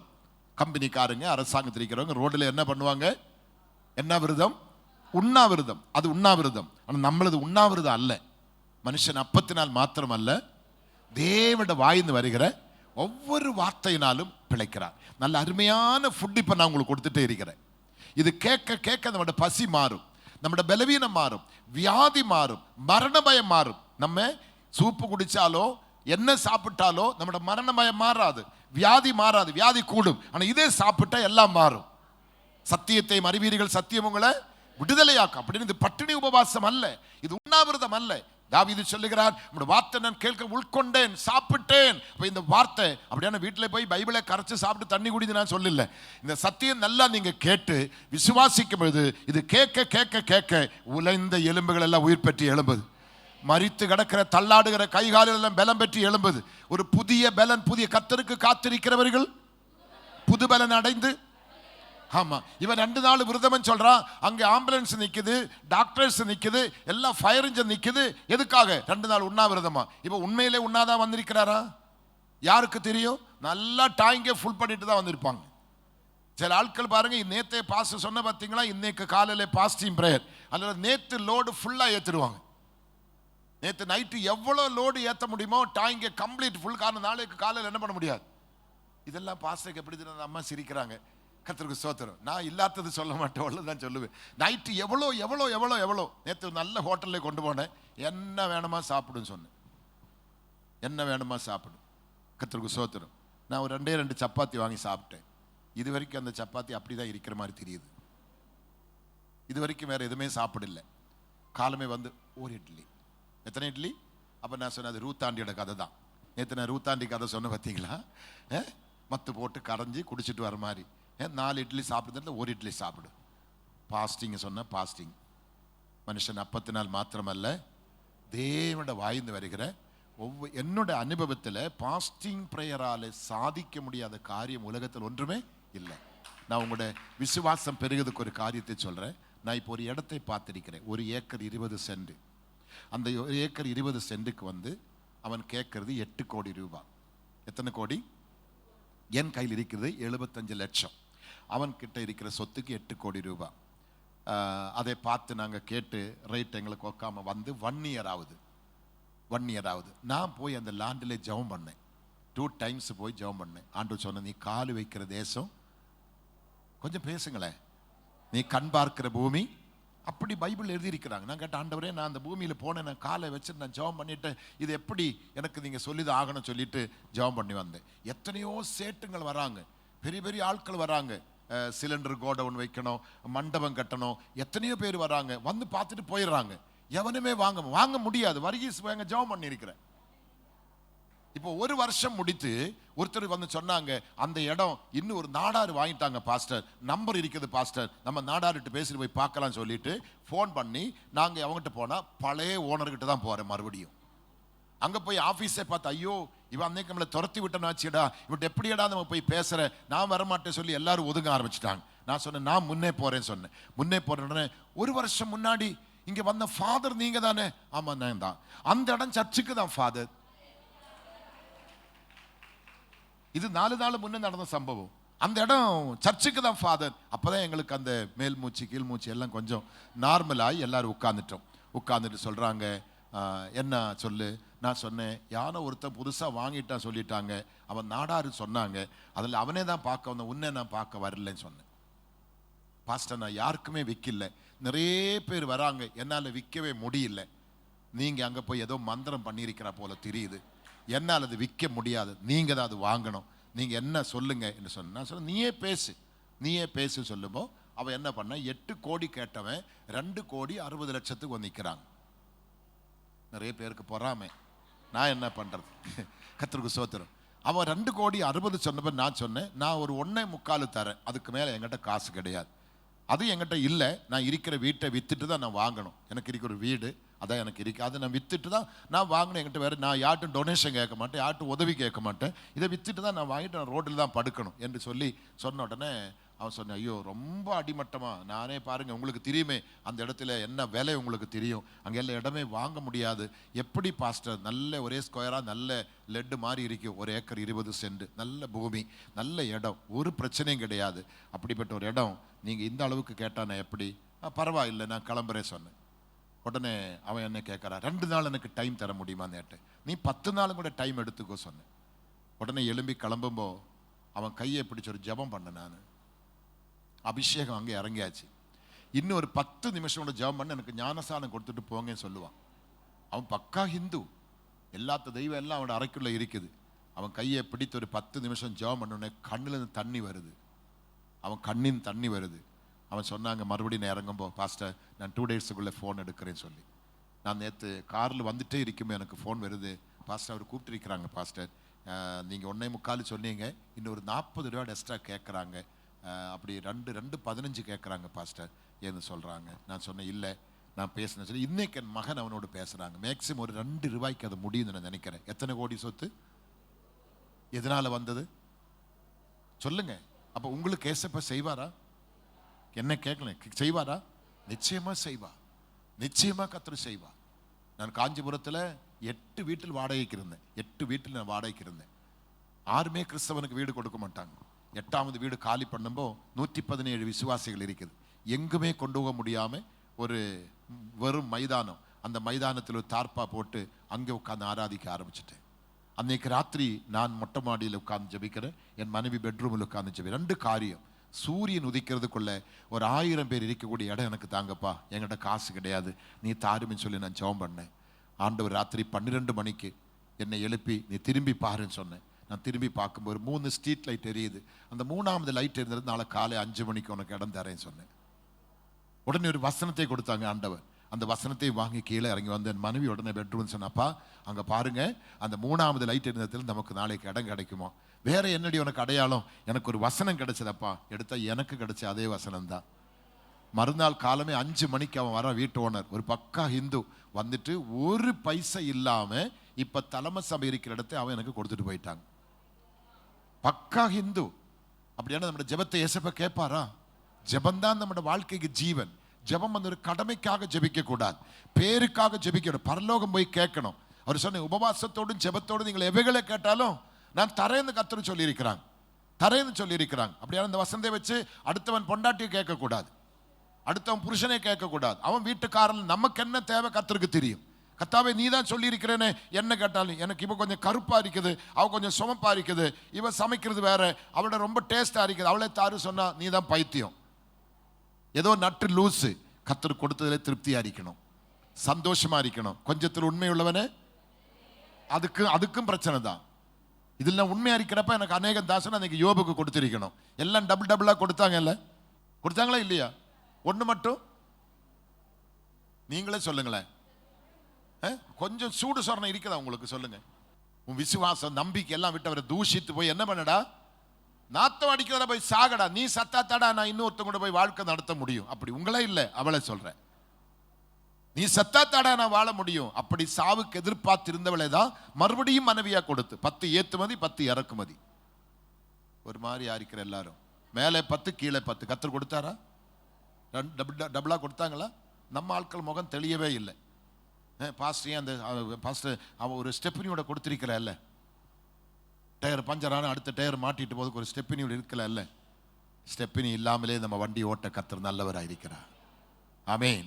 அப்போ குடும்பம் நம்ம சந்தோஷமா மகிழ்ச்சியா இருந்து இந்த சத்தியத்துக்குள்ள வாழ வேண்டுமானால் ஆவியானவர் நம்மளை கண்ட்ரோல் பண்ணி நடத்தணும். அனுதினம் ஆவியானவரே என் குடும்பத்தை நம்மட கருத்தில் தருகிறேன், தொழிலுக்கான தொழிலை கருத்தில் தரு, எந்த ஒரு விஷயத்தையும் அவருடைய கருத்திலே கொடுத்து நீங்க ஜெபம் பண்ணுங்க, அற்புதமா கர்த்தர் நடத்துவாங்க. நீ அறியாத இடத்துல, நினையாத இடத்துல, ஒண்ணுமே நீ கண்டிராத இடத்துல, சொப்பனத்தோடு பார்க்காத எல்லாம் கர்த்தர் கொடுத்து உங்களை மேன்மையா, உங்களை அற்புதமா, உங்களை அதிசயமா வைப்பாங்க. எத்தனை பேர் விசுவாசிக்கிறீங்க? எத்தனை பேர் விசுவாசிக்கிறீங்க? எத்தனை பேர் நம்புறீங்க? கர்த்தர் செய்வாரா செய்ய மாட்டாரா? அப்ப நமக்காக கருதுகிற தேவன், அவர் நமக்காய் கருதுகிறவர். அப்படியானால் இந்த அபிஷேகம் நிறைவானது வரும்பொழுது குறைவானது ஒளிந்து போகுது. நிறைவானது என்னது? இந்த அபிஷேகம் தான். உங்களுக்குள்ள பல வியாதிகள் இருக்கலாம், பல பாவம் இருக்கலாம், பல சாபம் இருக்கலாம், பல போராட்டம் இருக்கலாம். இன்னைக்கு ஒரு 10 நிமிஷம் நான் அபிஷேகத்துக்காக ஜெபிக்க போறேன். அபிஷேகம் பெற்றவர்கள் புதுப்பிக்கணும், அபிஷேகம் இல்லாதவங்க பெற்றுக்கொள்ளணும். அபிஷேகம் இல்லாம இந்த இடத்தை விட்டு போகக்கூடாது. எத்தனை பேர் விசுவாசிக்கிறீங்க? சொல்லுங்களேன், எத்தனை பேர் விசுவாசிக்கிறீங்க? அந்த எலியாவின் மேல் இந்த அபிஷேகம் அவனுடைய சால்வையின் மேல் இருந்ததை எலிசா பயன்படுத்துகிறார். ஆமீன். நம்முடைய வஸ்திரத்தின் மேல் கர்த்தருடைய அபிஷேகம் இருக்குது, நம்முடைய நிழலில் கர்த்தருடைய அபிஷேகம் இருக்குது. நேற்று சொன்ன பார்த்தீங்களா, நம்ம உட்கார்ந்து இருக்கிற நாற்காலியிலே கர்த்தருடைய அபிஷேகம் இருக்குது. அது மற்றவர்களை யூஸ் பண்ணும் அற்புதம் நிச்சயமா நடக்கும். எத்தனை பேர் நம்புறது எனக்கு தெரியல, நிச்சயமா நடக்கும். நம்மட பழைய துணியெல்லாம் நம்ம காய்கறி மற்ற இவனுக்கு கொடுக்கக்கூடாது, பழைய சாமான வாங்க கொடுக்கக்கூடாது. நம்ம மற்ற இல்லாதவங்களுக்கு கொடுத்து பாருங்க. அபிஷேகம் பண்ணப்பட்ட ஒரு பிள்ளையோட வஸ்திரம் அபிஷேகம் இல்லாத ஒருத்தர் தரிக்கும் பொழுது ஆட்டோமேட்டிக்காக அபிஷேகம் உண்டாகும். நிச்சயமா கர்த்தர் அற்புதம் செய்வாங்க. உங்க பக்கத்துல கொஞ்சம் பிடிச்சு கை பிடிச்சு பாருங்க, தொட்டு பாருங்க, உங்களுக்கு அபிஷேகம் அப்படியே மாறணும். இந்த மட்ராஸை வந்தா அவங்க கண்ணை யாரும் பார்க்க மாட்டாங்க. பார்த்தா என்ன ஆகும்? வீட்டில் புருஷனுக்கு மட்ராஸை வந்து மனைவி வீட்டில் இருக்கிறாங்க, இப்படி கேட்டா அத்தான் காஃபி தட்டுமா, அத்தான் டீ தட்டுமா, கண்ணை என்ன பண்ண மாட்டான். பார்த்தா இவளுக்கு என்ன வரும்? அடுத்த நிமிஷமே வந்துடும். அப்போ அது மட்ராஸைக்கே அவ்வளோ பெரிய ஒற்றுமை இருந்தா அபிஷேகத்துக்குள்ள ஒற்றுமை இருக்கணுமா வேண்டாமா? இப்போ சொல்லுங்களேன், உன் கூட படுக்கிற புருஷனுக்கு அபிஷேகம் இல்லை, இன்னைக்கு ராத்திரி படுத்து நாளைக்கு அவர் படுக்கையில அந்நிய பாஷை பேசணும், காலைல டிஃபன் கேட்கணும் அந்நிய பாஷையில கேட்கணும், ஜவுளி கடையில் போய் துணி வாங்க சொன்னா அந்நிய பாஷையில கேட்கணும். அப்படி மனைவியை கர்த்தர் மாற்றுவாங்க, பிள்ளைகளை கர்த்தர் மாற்றுவாங்க. பிள்ளைகள் படுத்து தூங்கும் பொழுது ஒவ்வொரு பெற்றோரும் இந்த காலத்தில் பிள்ளைகளுக்கு நல்லா ஜெபிக்கணும். பிள்ளைகள் தூங்கும் போது 5 நிமிஷமாக போய் பிள்ளைகளுக்கு தெரியாம அங்கே போய் எழுப்புதல் கூட்டம்லாம் நடத்தக்கூடாது. பிள்ளைகளுக்கு தெரியாம அமைதியா மனசுல, ஆண்டவரே இந்த மகன் இந்த மகள் உங்களோட சமூகத்தை விட்டு போகக்கூடாது, உங்களோட கையை விட்டு போகக்கூடாது, உங்களோட சித்தமை இந்த பிள்ளை வாழ்க்கையில் காணணும், இவனுக்கு முள்ளாக வரக்கூடாது, கிரீடமாய் வரணும். கொஞ்சம் ஜெபம் பண்ணி பாருங்க, அந்த பிள்ளையோட எதிர்காலம் ரொம்ப நல்லா இருக்கும். இயேசு சொன்ன, நீங்க எனக்காக அழ வேண்டாம், முதலாவது உனக்காக அழ, ரெண்டாவது யாருக்காக நீ அழணும்? உன் பிள்ளைகளுக்காக நீ அழணும். அது அவசியமா பெற்றோருக்கு தேவை. நம்ம எவ்வளோக்கு எவ்வளோ பிள்ளைகளை ஜெபித்து ஆண்டோட கருத்தில் கொடுக்கிறனோ அந்த பிள்ளைகளோட தேவையெல்லாம் இயேசுப்பா சந்திப்பாங்க. அந்த பிள்ளைகள் நமக்கு ஒரு பாரமா இருக்காது, நம்மளோட குடும்பம் நமக்கு பாரமா இருக்காது, நம்மளோட தேவைகள் எல்லாம் இயேசுப்பா சந்திப்பாங்க. எத்தனை பேர் விசுவாசிக்கிறீங்க? திருமணம் எல்லாம் மங்களமா நடக்கும், வீட்டெல்லாம் கர்த்தர் அற்புதமா கட்டி தருவாங்க, எல்லாமே இயேசுப்பா தருவாங்க. ப்ரமோஷன் வேணுமா, எந்த அதிகாரியும் போய் பார்த்து கேட்காது, யாரே கேட்கணும்? ஆண்டவருக்கு என் நாமத்தை நீ எவைகளை கேட்கிறனோ தருவேன் கர்த்தர் சொல்லி இருக்கிறாங்க. ரெண்டாவது, குடும்பத்தில் வெற்றியோட முதல் முக்கிய காரணம் புருஷனும் மனைவியுமா சேர்ந்து ஒரு நாளைக்கு நீங்க தூங்குறதுக்குள்ள ஒரு 5 அல்லது 10 நிமிஷம் கைப்பிடிச்சு ஜெபம் பண்ணி பாருங்க. யார் யார் கைப்பிடிக்கணும்? புருஷனும் மனைவியுமா ஒரு 5-10 நிமிஷம் ஆகல ஒரு நாளைக்கு தூங்குறதுக்குள்ள கைப்பிடிச்சு ஜெபம் பண்ணி பாருங்க.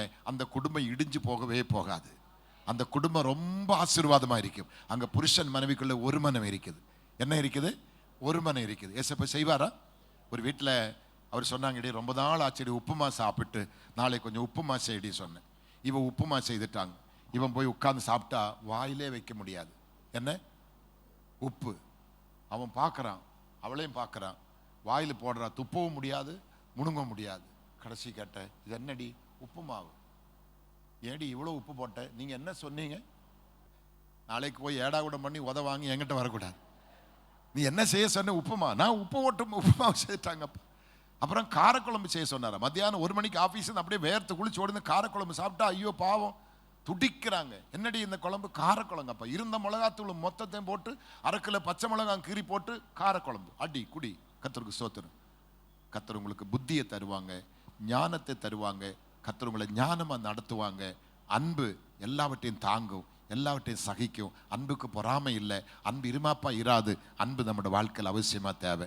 அப்போ இந்த அன்புக்கு காரணர் யார்? பரிசுத்த ஆவியானவர் தான். அவர் உங்களை ஒன்றா வைப்பாங்க, ரெண்டா வைக்க மாட்டேன். நீங்கள் 2 பேரும் கை கோர்க்கும் பொழுது நீங்கள் ஒரு சரீரமாக மாறுது, ஒரு மனம் உண்டாகுது. நீங்கள் கேட்ட உடனே பரலோகம் திறக்கப்படும். மலை போன்ற பிரச்சனை, பெரிய பர்வதமே நீ ஏமாத்திரம் கைப்பிடிச்சு ஜெபிக்கிற உங்களுக்கு முன்பாக அது சமபூமா மாறுவாங்க. அப்போ புருஷன் மனைவிக்குள்ள எதுவும் மறைக்கக்கூடாது. சில புருஷரிகள் சம்பளம் வாங்கினா எவ்வளோ சம்பளம் நீங்கள் இல்லைங்க, எங்கள் காஞ்சிபுரம் சர்ச்சில் மனைவி கிட்ட சொல்ல மாட்டாங்க. உனக்கு என்ன தேவை? சேலை, சாப்பாடு, வேற என்ன? அவ்வளோதானே. காணிக்க போகிறது 10 ரூபா, அவ்வளோதானே. வாயை மூடிட்டு வேலை பாரு, இது நான் பார்த்துக்கிறேன். அப்படி இருக்கவே கூடாது.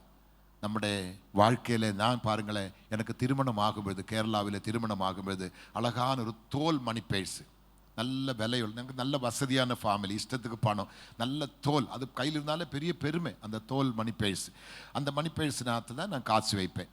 திருமணமாகி நான் ஸ்நானப்பட்ட ஆத்தை தாண்டி தான் வீட்டுக்கு போகணும். அந்த ஆத்தாண்ட வந்தோடனே வண்டி நிறுத்த சொல்லிட்டு இந்த மணி பேர்ஸ், இந்த காசெல்லாம் எடுத்து இந்த மணி பேர்ஸை தூக்கி நான் ஆற்றுலே போட்டேன். எங்கள் பெரிய அண்ணன் கேட்டேன், ஏடா பாவி, என்ன விலை கொடுத்து வாங்கின புதுசு நல்ல தோல் மணி பேர்ஸு, ஏடா தண்ணியில் போட்டதுன்னா, இதோ அண்ணன் எனக்கு நிரந்தரமாக ஒரு மணி பேர்ஸ் இருக்குது, இனி இவ தான் எனக்கு மணி பேர்ஸை சொன்னேன். திருமணமாகி 56 வருஷம் ஆகுது, இன்னும் வரைக்கும் அதுதான் மணி பேர்ஸு. நான் 1 ரூபா வேணுமோ அவங்ககிட்ட தான் கேட்டு வாங்குவேன்.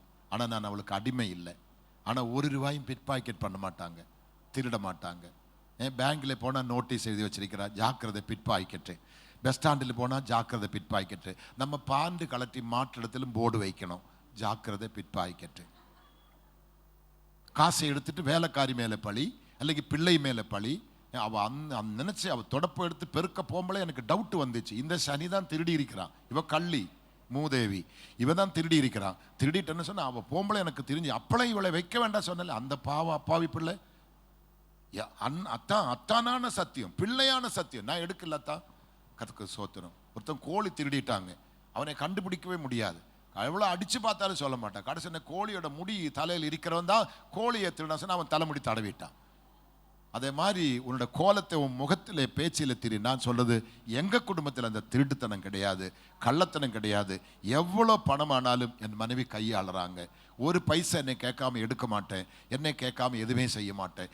இன்றைக்கும் இந்த சேலை உடுக்கட்டுமா, இதை சமைக்கட்டுமா, இதை செய்தால் சாப்பிடுவீங்களா, இன்னைக்கும் கேட்டு செய்கிறாங்க. நான் ஒரு கொம்பன் இல்லை, இதான் உண்மை, இதான் சத்தியம். நான் தேவனுக்கு முன்பாக ஃபாஸ்டிங்கோடு சொல்கிறேன். என்னை அறிஞ்சவங்களுக்கு எல்லாம் தெரியும். ஆனபடி நம்மளோட குடும்பம் சமாதானம் உண்டாக்குற குடும்பமாக இருக்கணும்.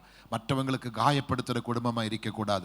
மற்றவங்களை தரக்குறையாக பேசக்கூடாது. யாரோட குறையும் நம்ம குடும்பத்தில் உட்கார்ந்து பேசக்கூடாது. ஆமீன். யாரையும் தரக்குறையாக பேசக்கூடாது.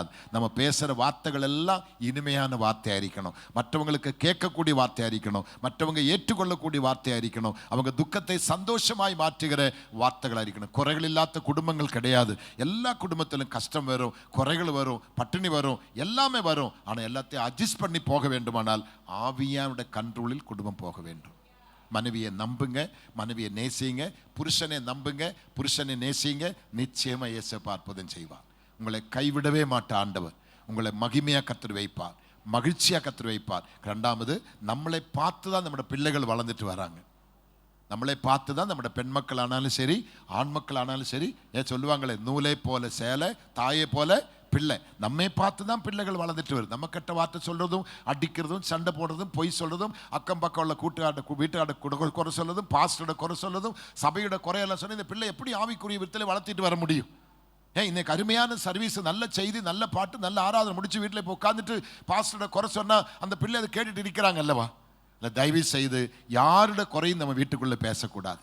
நிறைவானது வரும்பொழுது குறைவானது ஒளிந்துவிடும். பழைய துருத்தியாக இருக்கக்கூடாது. ஒரு சின்ன ஆலோசனை தான், எழுப்புதல் பிரசங்கம் இல்லை, ஒரு ஆலோசனை தான். ஆண்டவரே, இன்று முதல் நான் ஒரு புதிய துருத்தியாக மாறணும், எனக்குள்ளே புதிய ரசத்தை ஊற்றணும். அது புது துருத்தியாக இருந்தால் ஏசப்பாட வருகை வரையிலும் துருத்தி கெட்டு போகாமல் துருத்தியின் ரசமும் பத்திரமா இருக்கும். ஒரு கேடு உனக்கு வராது. வாதையுந்தன் கூடாரத்தை அணுகாது. என்ன வந்தாலும் கர்த்தர் பார்த்து கொள்ளுவார். யெகோவா ஈரே. ஒரு நிமிஷம் நம்ம எழும்பி நிற்கலாமா? ஒரு நிமிஷம் நம்ம எழும்பி நிற்கலாமா? தயவு செய்து முடிந்தால் கொஞ்சம் முன்னே வர முடிஞ்ச வாங்க. நாங்கள் ஒரு சின்ன ஜெபம் பண்ணி உங்களுக்காக ஜெபம் பண்ண போறேன். கர்த்தருடைய வல்லமை இனி எனக்கு இருக்கிறது 10 நிமிடம் மட்டும்தான். இந்த 10 நிமிடத்துக்குள்ள என் பாத்திரம் நிரம்பி துளும்பணும். அபிஷேகம் பண்ணப்பட்ட நீங்கள் கர்த்தரை துதித்து கொண்டே இருங்க. கையெல்லாம் கொட்டணும்னு இப்போ அவசியமே இல்லைங்க. நிறைய பேர் ஏதோ மியூசிக் போட்டால் தான், பேண்ட் அடித்தா தான், கையை போட்டு அடித்தா தான், கத்துனா தான் அபிஷேகம் இல்லைங்க. நம்ம தேவனோடு பேச போகிறோம். கரங்களை நெஞ்சில் வைத்துட்டோம், கரங்களை உயர்த்திட்டோம், கண்களை மூடி அப்படி ஏசப்பாவோடு பேச பழகுங்க. அவருக்கு ரொம்ப பிடிக்கும் நம்ம பேசுகிறத, ரொம்ப ரொம்ப பிடிக்கும் நம்ம பேசுகிறத. அவர் கொஞ்சி கொஞ்சி பேசுவாங்க. அவர் நம்மோடு பேசுவதற்காக தான் நம்மளை படைத்தார், நம்மோடு வாழ்வதற்காக தான் அவர் ஆசைப்படுறாங்க. வேற யாரையும் அவருக்கு தேவையில்லை, அவர் நமக்கு தான் தேவை. அதுக்காக தான் என்னை அழைத்தார், அதுக்காக தான் உங்களை அழைத்தார். மற்றவங்களை காயப்படுத்துறதுக்கு ஒரு அபிஷேகம் உனக்கு தரல. காயப்பட்டு நொந்து குற்றூராய் கிடக்கிறவன் காயத்தை ஆற்றி கட்டி பொறுக்க வைக்கிறதுக்காக தான் கர்த்தர் உனக்கு அபிஷேகத்தை தந்திருக்கிறாங்க. நாளைக்கு வந்து மணவாளன் கதையை தட்டும் பொழுது என்னை இரவு வாங்கிறதுக்காக ஓடி போகிறதுக்காக தெய்வம் முன்னே கன்னிகையாக நியமிக்கல, பரிசுத்த மணவாட்டியை நியமிக்கல. மணவாளன் வரும்போது விளக்கு தெளியணும், விளக்கு எரியணும். அதுக்கு எண்ணெய் வேணும். அந்த எண்ணெய் தான் இந்த அபிஷேகம். இப்போ உங்களோட விளக்கில் எண்ணெய் உண்டா? உங்க விளக்கில் எண்ணெய் உண்டா? இல்லாவிட்டு ஆண்டவரே என் விளக்கை நிரப்புங்கப்பா, என் பாத்திரத்தை நிரப்புங்க. வாய் திறந்து பேசிட்டே இருங்க, கை மட்டும் தட்ட வேண்டாம். கர்த்தருக்கு ஸ்தோத்திரம். அப்படியே வாய் திறந்து மட்டும் பேசிட்டு இருங்க. என்ன நிரப்புங்கப்பா, என்ன நிரப்புங்கப்பா, என் பாத்திரம் துளும்பி நிரம்பணுமப்பா. ஆண்டவரே என்ன நிரப்புங்கப்பா, என்ன நிரப்புங்கப்பா, என் பாத்திரம் துளும்பட்டப்பா, நிரம்பட்டப்பா. வாயை மூடி நிற்க கூடாது சகோதரங்கள், சகோதரி. இன்னைக்கு அபிஷேகம் இல்லைங்க, இன்னைக்கு அபிஷேகம் பெற்றுதான் போனோம், அபிஷேகம் பெற்றுதான் போனோம். கர்த்தருடைய வல்லமை உங்க மேலே ஊற்றப்பட போகுது. அந்த அபிஷேகம் இல்லாம சொர்க்கத்தில் போக முடியாது. ஒருவன் ஜலத்தினால மாத்திரம் பிறந்தால் சொர்க்கத்தில் போக முடியாது. அவன் ஜலத்தினாலும் ஆவியினாலும் பிறக்கப்பட வேண்டும். இயேசு யோர்தானில் ஸ்நானப்பட்டு எழும்பும் பொழுது வானம் திறக்கப்பட்டது அல்லவா? இவனுடைய நேசகுமாரன், இவனை நான் பிரியமா இருக்கிறேன்னு சொல்லி பரிசுத்த ஆவி தோன்றினார் அல்லவா? அவரை 40 நாள் உபவாசத்துக்கு மறுபூமியில் யார் நடத்தி கொண்டு போனார்? தேவனுடைய ஆவியானவர் அல்லவா? நான் இன்னைக்கு ஜெபத்துக்கு வந்த மாதாபிதாக்களுக்கு சொல்றேன், பெற்றோர்களுக்கு சொல்றேன், சகோதரங்களுக்கு சொல்றேன், இன்று முதல் ஆவியானவர் உங்களை நடத்த போகிறார். அது கரடு முரடான பாதையா இருக்கும், நடக்க முடியாத முள்ளுகளா இருக்கும், ஏற முடியாத மலைகள் மேடுகளா இருக்கும். ஆனாலும் ஆவியானவர் உங்களை நடத்துவார். காயம் இல்லாம, வேதனை இல்லாம, அற்புதகரமாய், அதிசயகரமாய் கர்த்தர் உங்களை நடத்துவார். குடும்பத்திலே வறுமையா, குடும்பத்திலே பட்டினியா, உனக்கு இருக்கிறது போதும், உனக்கு இருக்கிற வருமானம் போதும், உனக்கு இருக்கிற இந்த ஒரு கொடை எண்ணெய் போதும், ஒரு கொடை எண்ணெய் போதும். ஊழியக்காரன் சொல்ற வார்த்தைக்கு நீ கீழ்ப்படி, நீ போ. அந்த காலி பாத்திரங்கள் எல்லாம் கேட்டு வாங்கு. நான் நினைக்கிறேன் ஊர் உலகம் எல்லாம் கடன் வைத்து சின்ன வயசுலே பிள்ளைகளையும் பொண்டாட்டியும் விட்டு கணவன் இறந்து போனாரே, அக்கம் பக்கம் போய் கேட்டா கொடம் கொடுப்பாரா? நான் கேட்கிறேன், நான் நினைக்கிறேன் மக்கள் எல்லாம் கேட்காமலே அவளுக்கு கொடம் கொடுத்திருப்பா போல. ஏன்? அவள் மாதிரி உள்ள வாழ்க்கை அங்க வாழ்ந்திருப்பான், உத்தமியாக வாழ்ந்திருப்பான், உண்மை உள்ளவளாய் வாழ்ந்திருக்கிறான். பிள்ளைகளே, அந்த காலத்தில் பரிசுத்தாவி கிடையாது. இவர் ரட்சிக்கப்பட்ட ஸ்நானப்பட்ட மாதிரி பைபிள்ல இல்ல. ஆனா நான் சொல்றது கவனிங்க, கர்த்தர் பெரியவராய் இருக்கிறார். எலிசாவின் காலத்தில் அற்புதம் இன்றைக்கு நடக்க போகுது, நம்ம சபை நடக்க போகுது. எல்லா பாத்திரங்களும் இப்ப துளும்ப போகுது, எல்லா பாத்திரங்களும் நிரம்ப போகுது, எல்லா காலியான பாத்திரத்தை இப்ப நிரப்ப போகிறார்கள். இதுவரைக்கும் இல்லாத ஒரு அபிஷேகம், இதுவரைக்கும் இல்லாத ஒரு அக்கினி, இதுவரைக்கும் இல்லாத புதிய வார்த்தைகள். அன்னைக்கு ஏசாயா ஐயோ நான் அசுத்த உதடுள்ள மனுஷன், நான் அசுத்த உதடுள்ள மக்கள் மத்திய வாசம் பண்ணுகிறேன். ஆண்டவர் ஒதுக்கி விட்டாரா? இல்ல. வானம் திறக்கப்பட்டது. வானாதி வானத்தின் தேவதூதர்கள் தொடரினால் அக்கினி கனலை எடுத்து அசுத்த உதடுள்ள மனுஷன் ஏசாயாவின் நாவை தொட்டு அவனை தீர்க்கதரிசியாக மாற்ற உண்மையானால் இந்த ஜெபத்தின் நிமித்தம் சபையில் சில தீர்க்கதரிசிகள் எழும்ப போகுது, சில பாடகர்கள் எழும்ப போகுது, ஜெப வீரர்கள் எழும்ப போகுது, சில போதகர்கள் சபையில் எழும்ப போகுது, சுவிசேஷங்கள் எழும்ப போகுது, வாரி வாரி கொடுக்கக்கூடிய கிருபை பெற்ற மக்கள் எழும்ப போகுது, கண்ணீரோடு ஜெபிக்கக்கூடிய பிள்ளைகள் எழும்ப போகுது. சபைக்குள் ஒரு மாற்றம் உண்டாக போகுது, ஒரு விடுதலை உண்டாக போகுது. உங்களை கொண்டுதான் கர்த்தர் செய்ய போகிறார். நம்ம சபை எவ்வளவு பெரிய வளர்ந்த சபை, எவ்வளவு மக்கள் இருக்கிறாங்க. உங்களை மாத்திரம் எதுக்கு கர்த்தர் கொண்டு வந்தார்? உங்களை செலக்ட் பண்ணி கொண்டு வந்திருக்கிறார். தாவீது அன்னைக்கு கொண்டு வர சொன்னது போல உங்களை கொண்டு வந்திருக்கிறார். இவன் தான், இவன் மேல் ஊற்று, இவன் தான், இவன் தான், இவன் மேல் ஊற்று, இவன் தான் ராஜாவாய் சவுல் இருந்த ஸ்தானத்துக்கு வர வேண்டும். அபிஷேகத்தை குறித்து ஒரு தெளிவான சத்தியத்தை உங்களுக்கு நான் சொன்னேன். அபிஷேகம் மற்றவங்களுக்கு டிஸ்டர்ப் பண்ணதுக்கோ, மற்றவங்களை வேதனைப்படுத்துறதுக்கோ, காயப்படுத்துறதுக்கோ அல்ல. காயப்பட்டு வந்தவங்களோட காயங்களை ஆற்றுவதற்காக. உன் விளக்கு மங்கி எரியதுக்கு அல்ல. மணவாளன் விரும்புவது உன் விளக்கு எரிஞ்சு கொண்டிருப்பதற்காக. நீ கடன் வாங்கி எல்லாம் நஷ்டப்பட்டு பட்டினியோடு தற்கொலை பண்ணி சாகுறதுக்கல்ல. நீ வாழும் காலம் முழுவதும் கடன் இல்லாம, வாழும் காலம் முழுவதும் பட்டினி இல்லாம, உன் பிள்ளைகள் தட்டெடுத்து பக்கத்துல போய் இரவு கேட்காம உங்களை சந்தோஷமாய் வாழ வைக்கிறதுக்காக தான் இந்த அபிஷேகம். வேற எதுக்குமே கிடையாது. ரெண்டாவது, பழையதெல்லாம் வெளியே போனோம், வாழ்க்கையெல்லாம் புதுதாகணும். பழைய துருத்தியா இருக்க கூடாது, புதிய துருத்தியா வரணும். இயேசு கிறிஸ்துவே இந்த உலகத்தில் வந்து அற்புதங்களை செய்வதற்காக பிதாവ് அவரோடு கூட இருந்து அந்த அபிஷேகத்தில் நடத்தின உண்மையானால், இங்க நான் பார்த்த கண்ணை திறந்து பார்க்க சில சகோதரங்கள் அப்படியே நிற்கிறாங்க, சில சகோதரிகளும் அப்படியே நிற்கிறாங்க. இனி உங்களுக்கு என்ன சொல்லுது எனக்கு தெரியல. ஆனா கடைசி ஒரு சின்ன ஜெபம் நான் பண்ண போறேன். முடிஞ்சவங்க 2 கை உங்க தலைமையில் வைங்க. நான் வந்து இப்போ உங்க மேல கை வைக்க நமக்கு நேரங்கள் அப்படி கை வைக்கணும். கரெக்டாக 3 மணி 4 மணி ஆகும் இந்த ஆராதனை முடியதுக்கு. நான் இப்போ முடிக்க போறேன். உங்களுக்காக உங்க கை 2 தலையில வைங்களேன். கொஞ்சம் கண்ணை மூடுங்களேன். வேதம் சொல்லணும், வாயை விரிவாய் தர நான் அதை நிரப்புவேன். நான் சொன்ன பார்த்தீங்களா, ஏசையா சொல்லுகிற, ஐயோ நான் அசுத்த உதடுள்ள மனுஷன், அசுத்த உதடுள்ள மனுஷன் மத்திய வாசம் பண்ற, அவனை ஒதுக்கி விடல ஆண்டவர். வானத்திலிருந்து அக்கினி கொண்டு வந்தவன் நாக்கை தொட்டு அவனை தீர்க்கதரிசியா மாற்றினா. திக்குவாயுள்ள மோசே கத்தர் அப்படி விடல, அவனை கத்தர் பயன்படுத்துகிறார். நீங்க எப்படிப்பட்ட பாவம் செய்தாலும் சரி, என்ன அக்கிரமம் செய்தாலும் சரி, 2 கை தலைமையில் வைத்தப்பா, நான் ஒரு பாவி அப்பா, நான் ஒரு பாவி, ஒரு அக்கிரமக்காரனப்பா, நான் ஒரு அநீதி நிறைஞ்சவனப்பா, அநீதி நிறைஞ்சவளப்பா, உமக்கு ஒரு எத்தனப்பா, ஒரு துரோகி அப்பா, இந்த அபிஷேகத்துக்கு நான் பாத்திரவா நல்லப்பா, இந்த அபிஷேக கூட்டத்துக்கு வர்றதுக்கு எனக்கு யோக்கியதே இல்லப்பா என்று நீ சொல்லும் பொழுது கர்த்தர் உன்னை புறங்கணிக்க மாட்டார், உங்களை தள்ளிவிட மாட்டார். உங்களை அபிஷேகிப்பதற்காக தான் கர்த்தர் கொண்டு வந்தார். நான் சொல்றதுக்காக நம்முடைய சபை பெரிய சபை, எவ்வளோ மக்கள் இருக்கிறாங்க. அவங்களுக்கு உங்களை மாத்திரம் எதுக்கு அவர் செலக்ட் பண்ணி கொண்டு வந்தார்? உங்களை பாடகராக, உங்களை ஜெப வீரர்களாக, உங்களை தேசத்தை கலக்கிறவர்களாக, உங்களை ஆத்துமாக்களை அறுவடை செய்கிறவர்களாக, நீங்க தீர்க்கதரிசிகளாக, நீங்க போதகர்களாக, நீங்க அபிஷக்தர்களாக மாறுவதற்காக தான் தெய்வம் உங்களை அழைத்து வந்திருக்கிறார். இப்ப 2 கையும் தலையில வைத்து கொஞ்சம் வாய் திறந்து சத்தம் அவரை துதிக்க முடியுமா பாருங்களேன். நல்ல விடுதலோடு, நல்ல தலைக்கு மேல கரங்களை உயர்த்தி தட்டி, வியாதிகள் மறையுது, கவலைகள் மறையுது, பாவங்கள் தொலையுது, சாபங்கள் தொலையுது, அக்கிரமங்கள் மன்னிக்கப்படுது. விடுதலின் ஆவியானவர் உங்களுக்கு விடுதலை தந்திருக்கிறார், விடுதலை தந்திருக்கிறார். ஆமென், ஆமென், ஆமென்.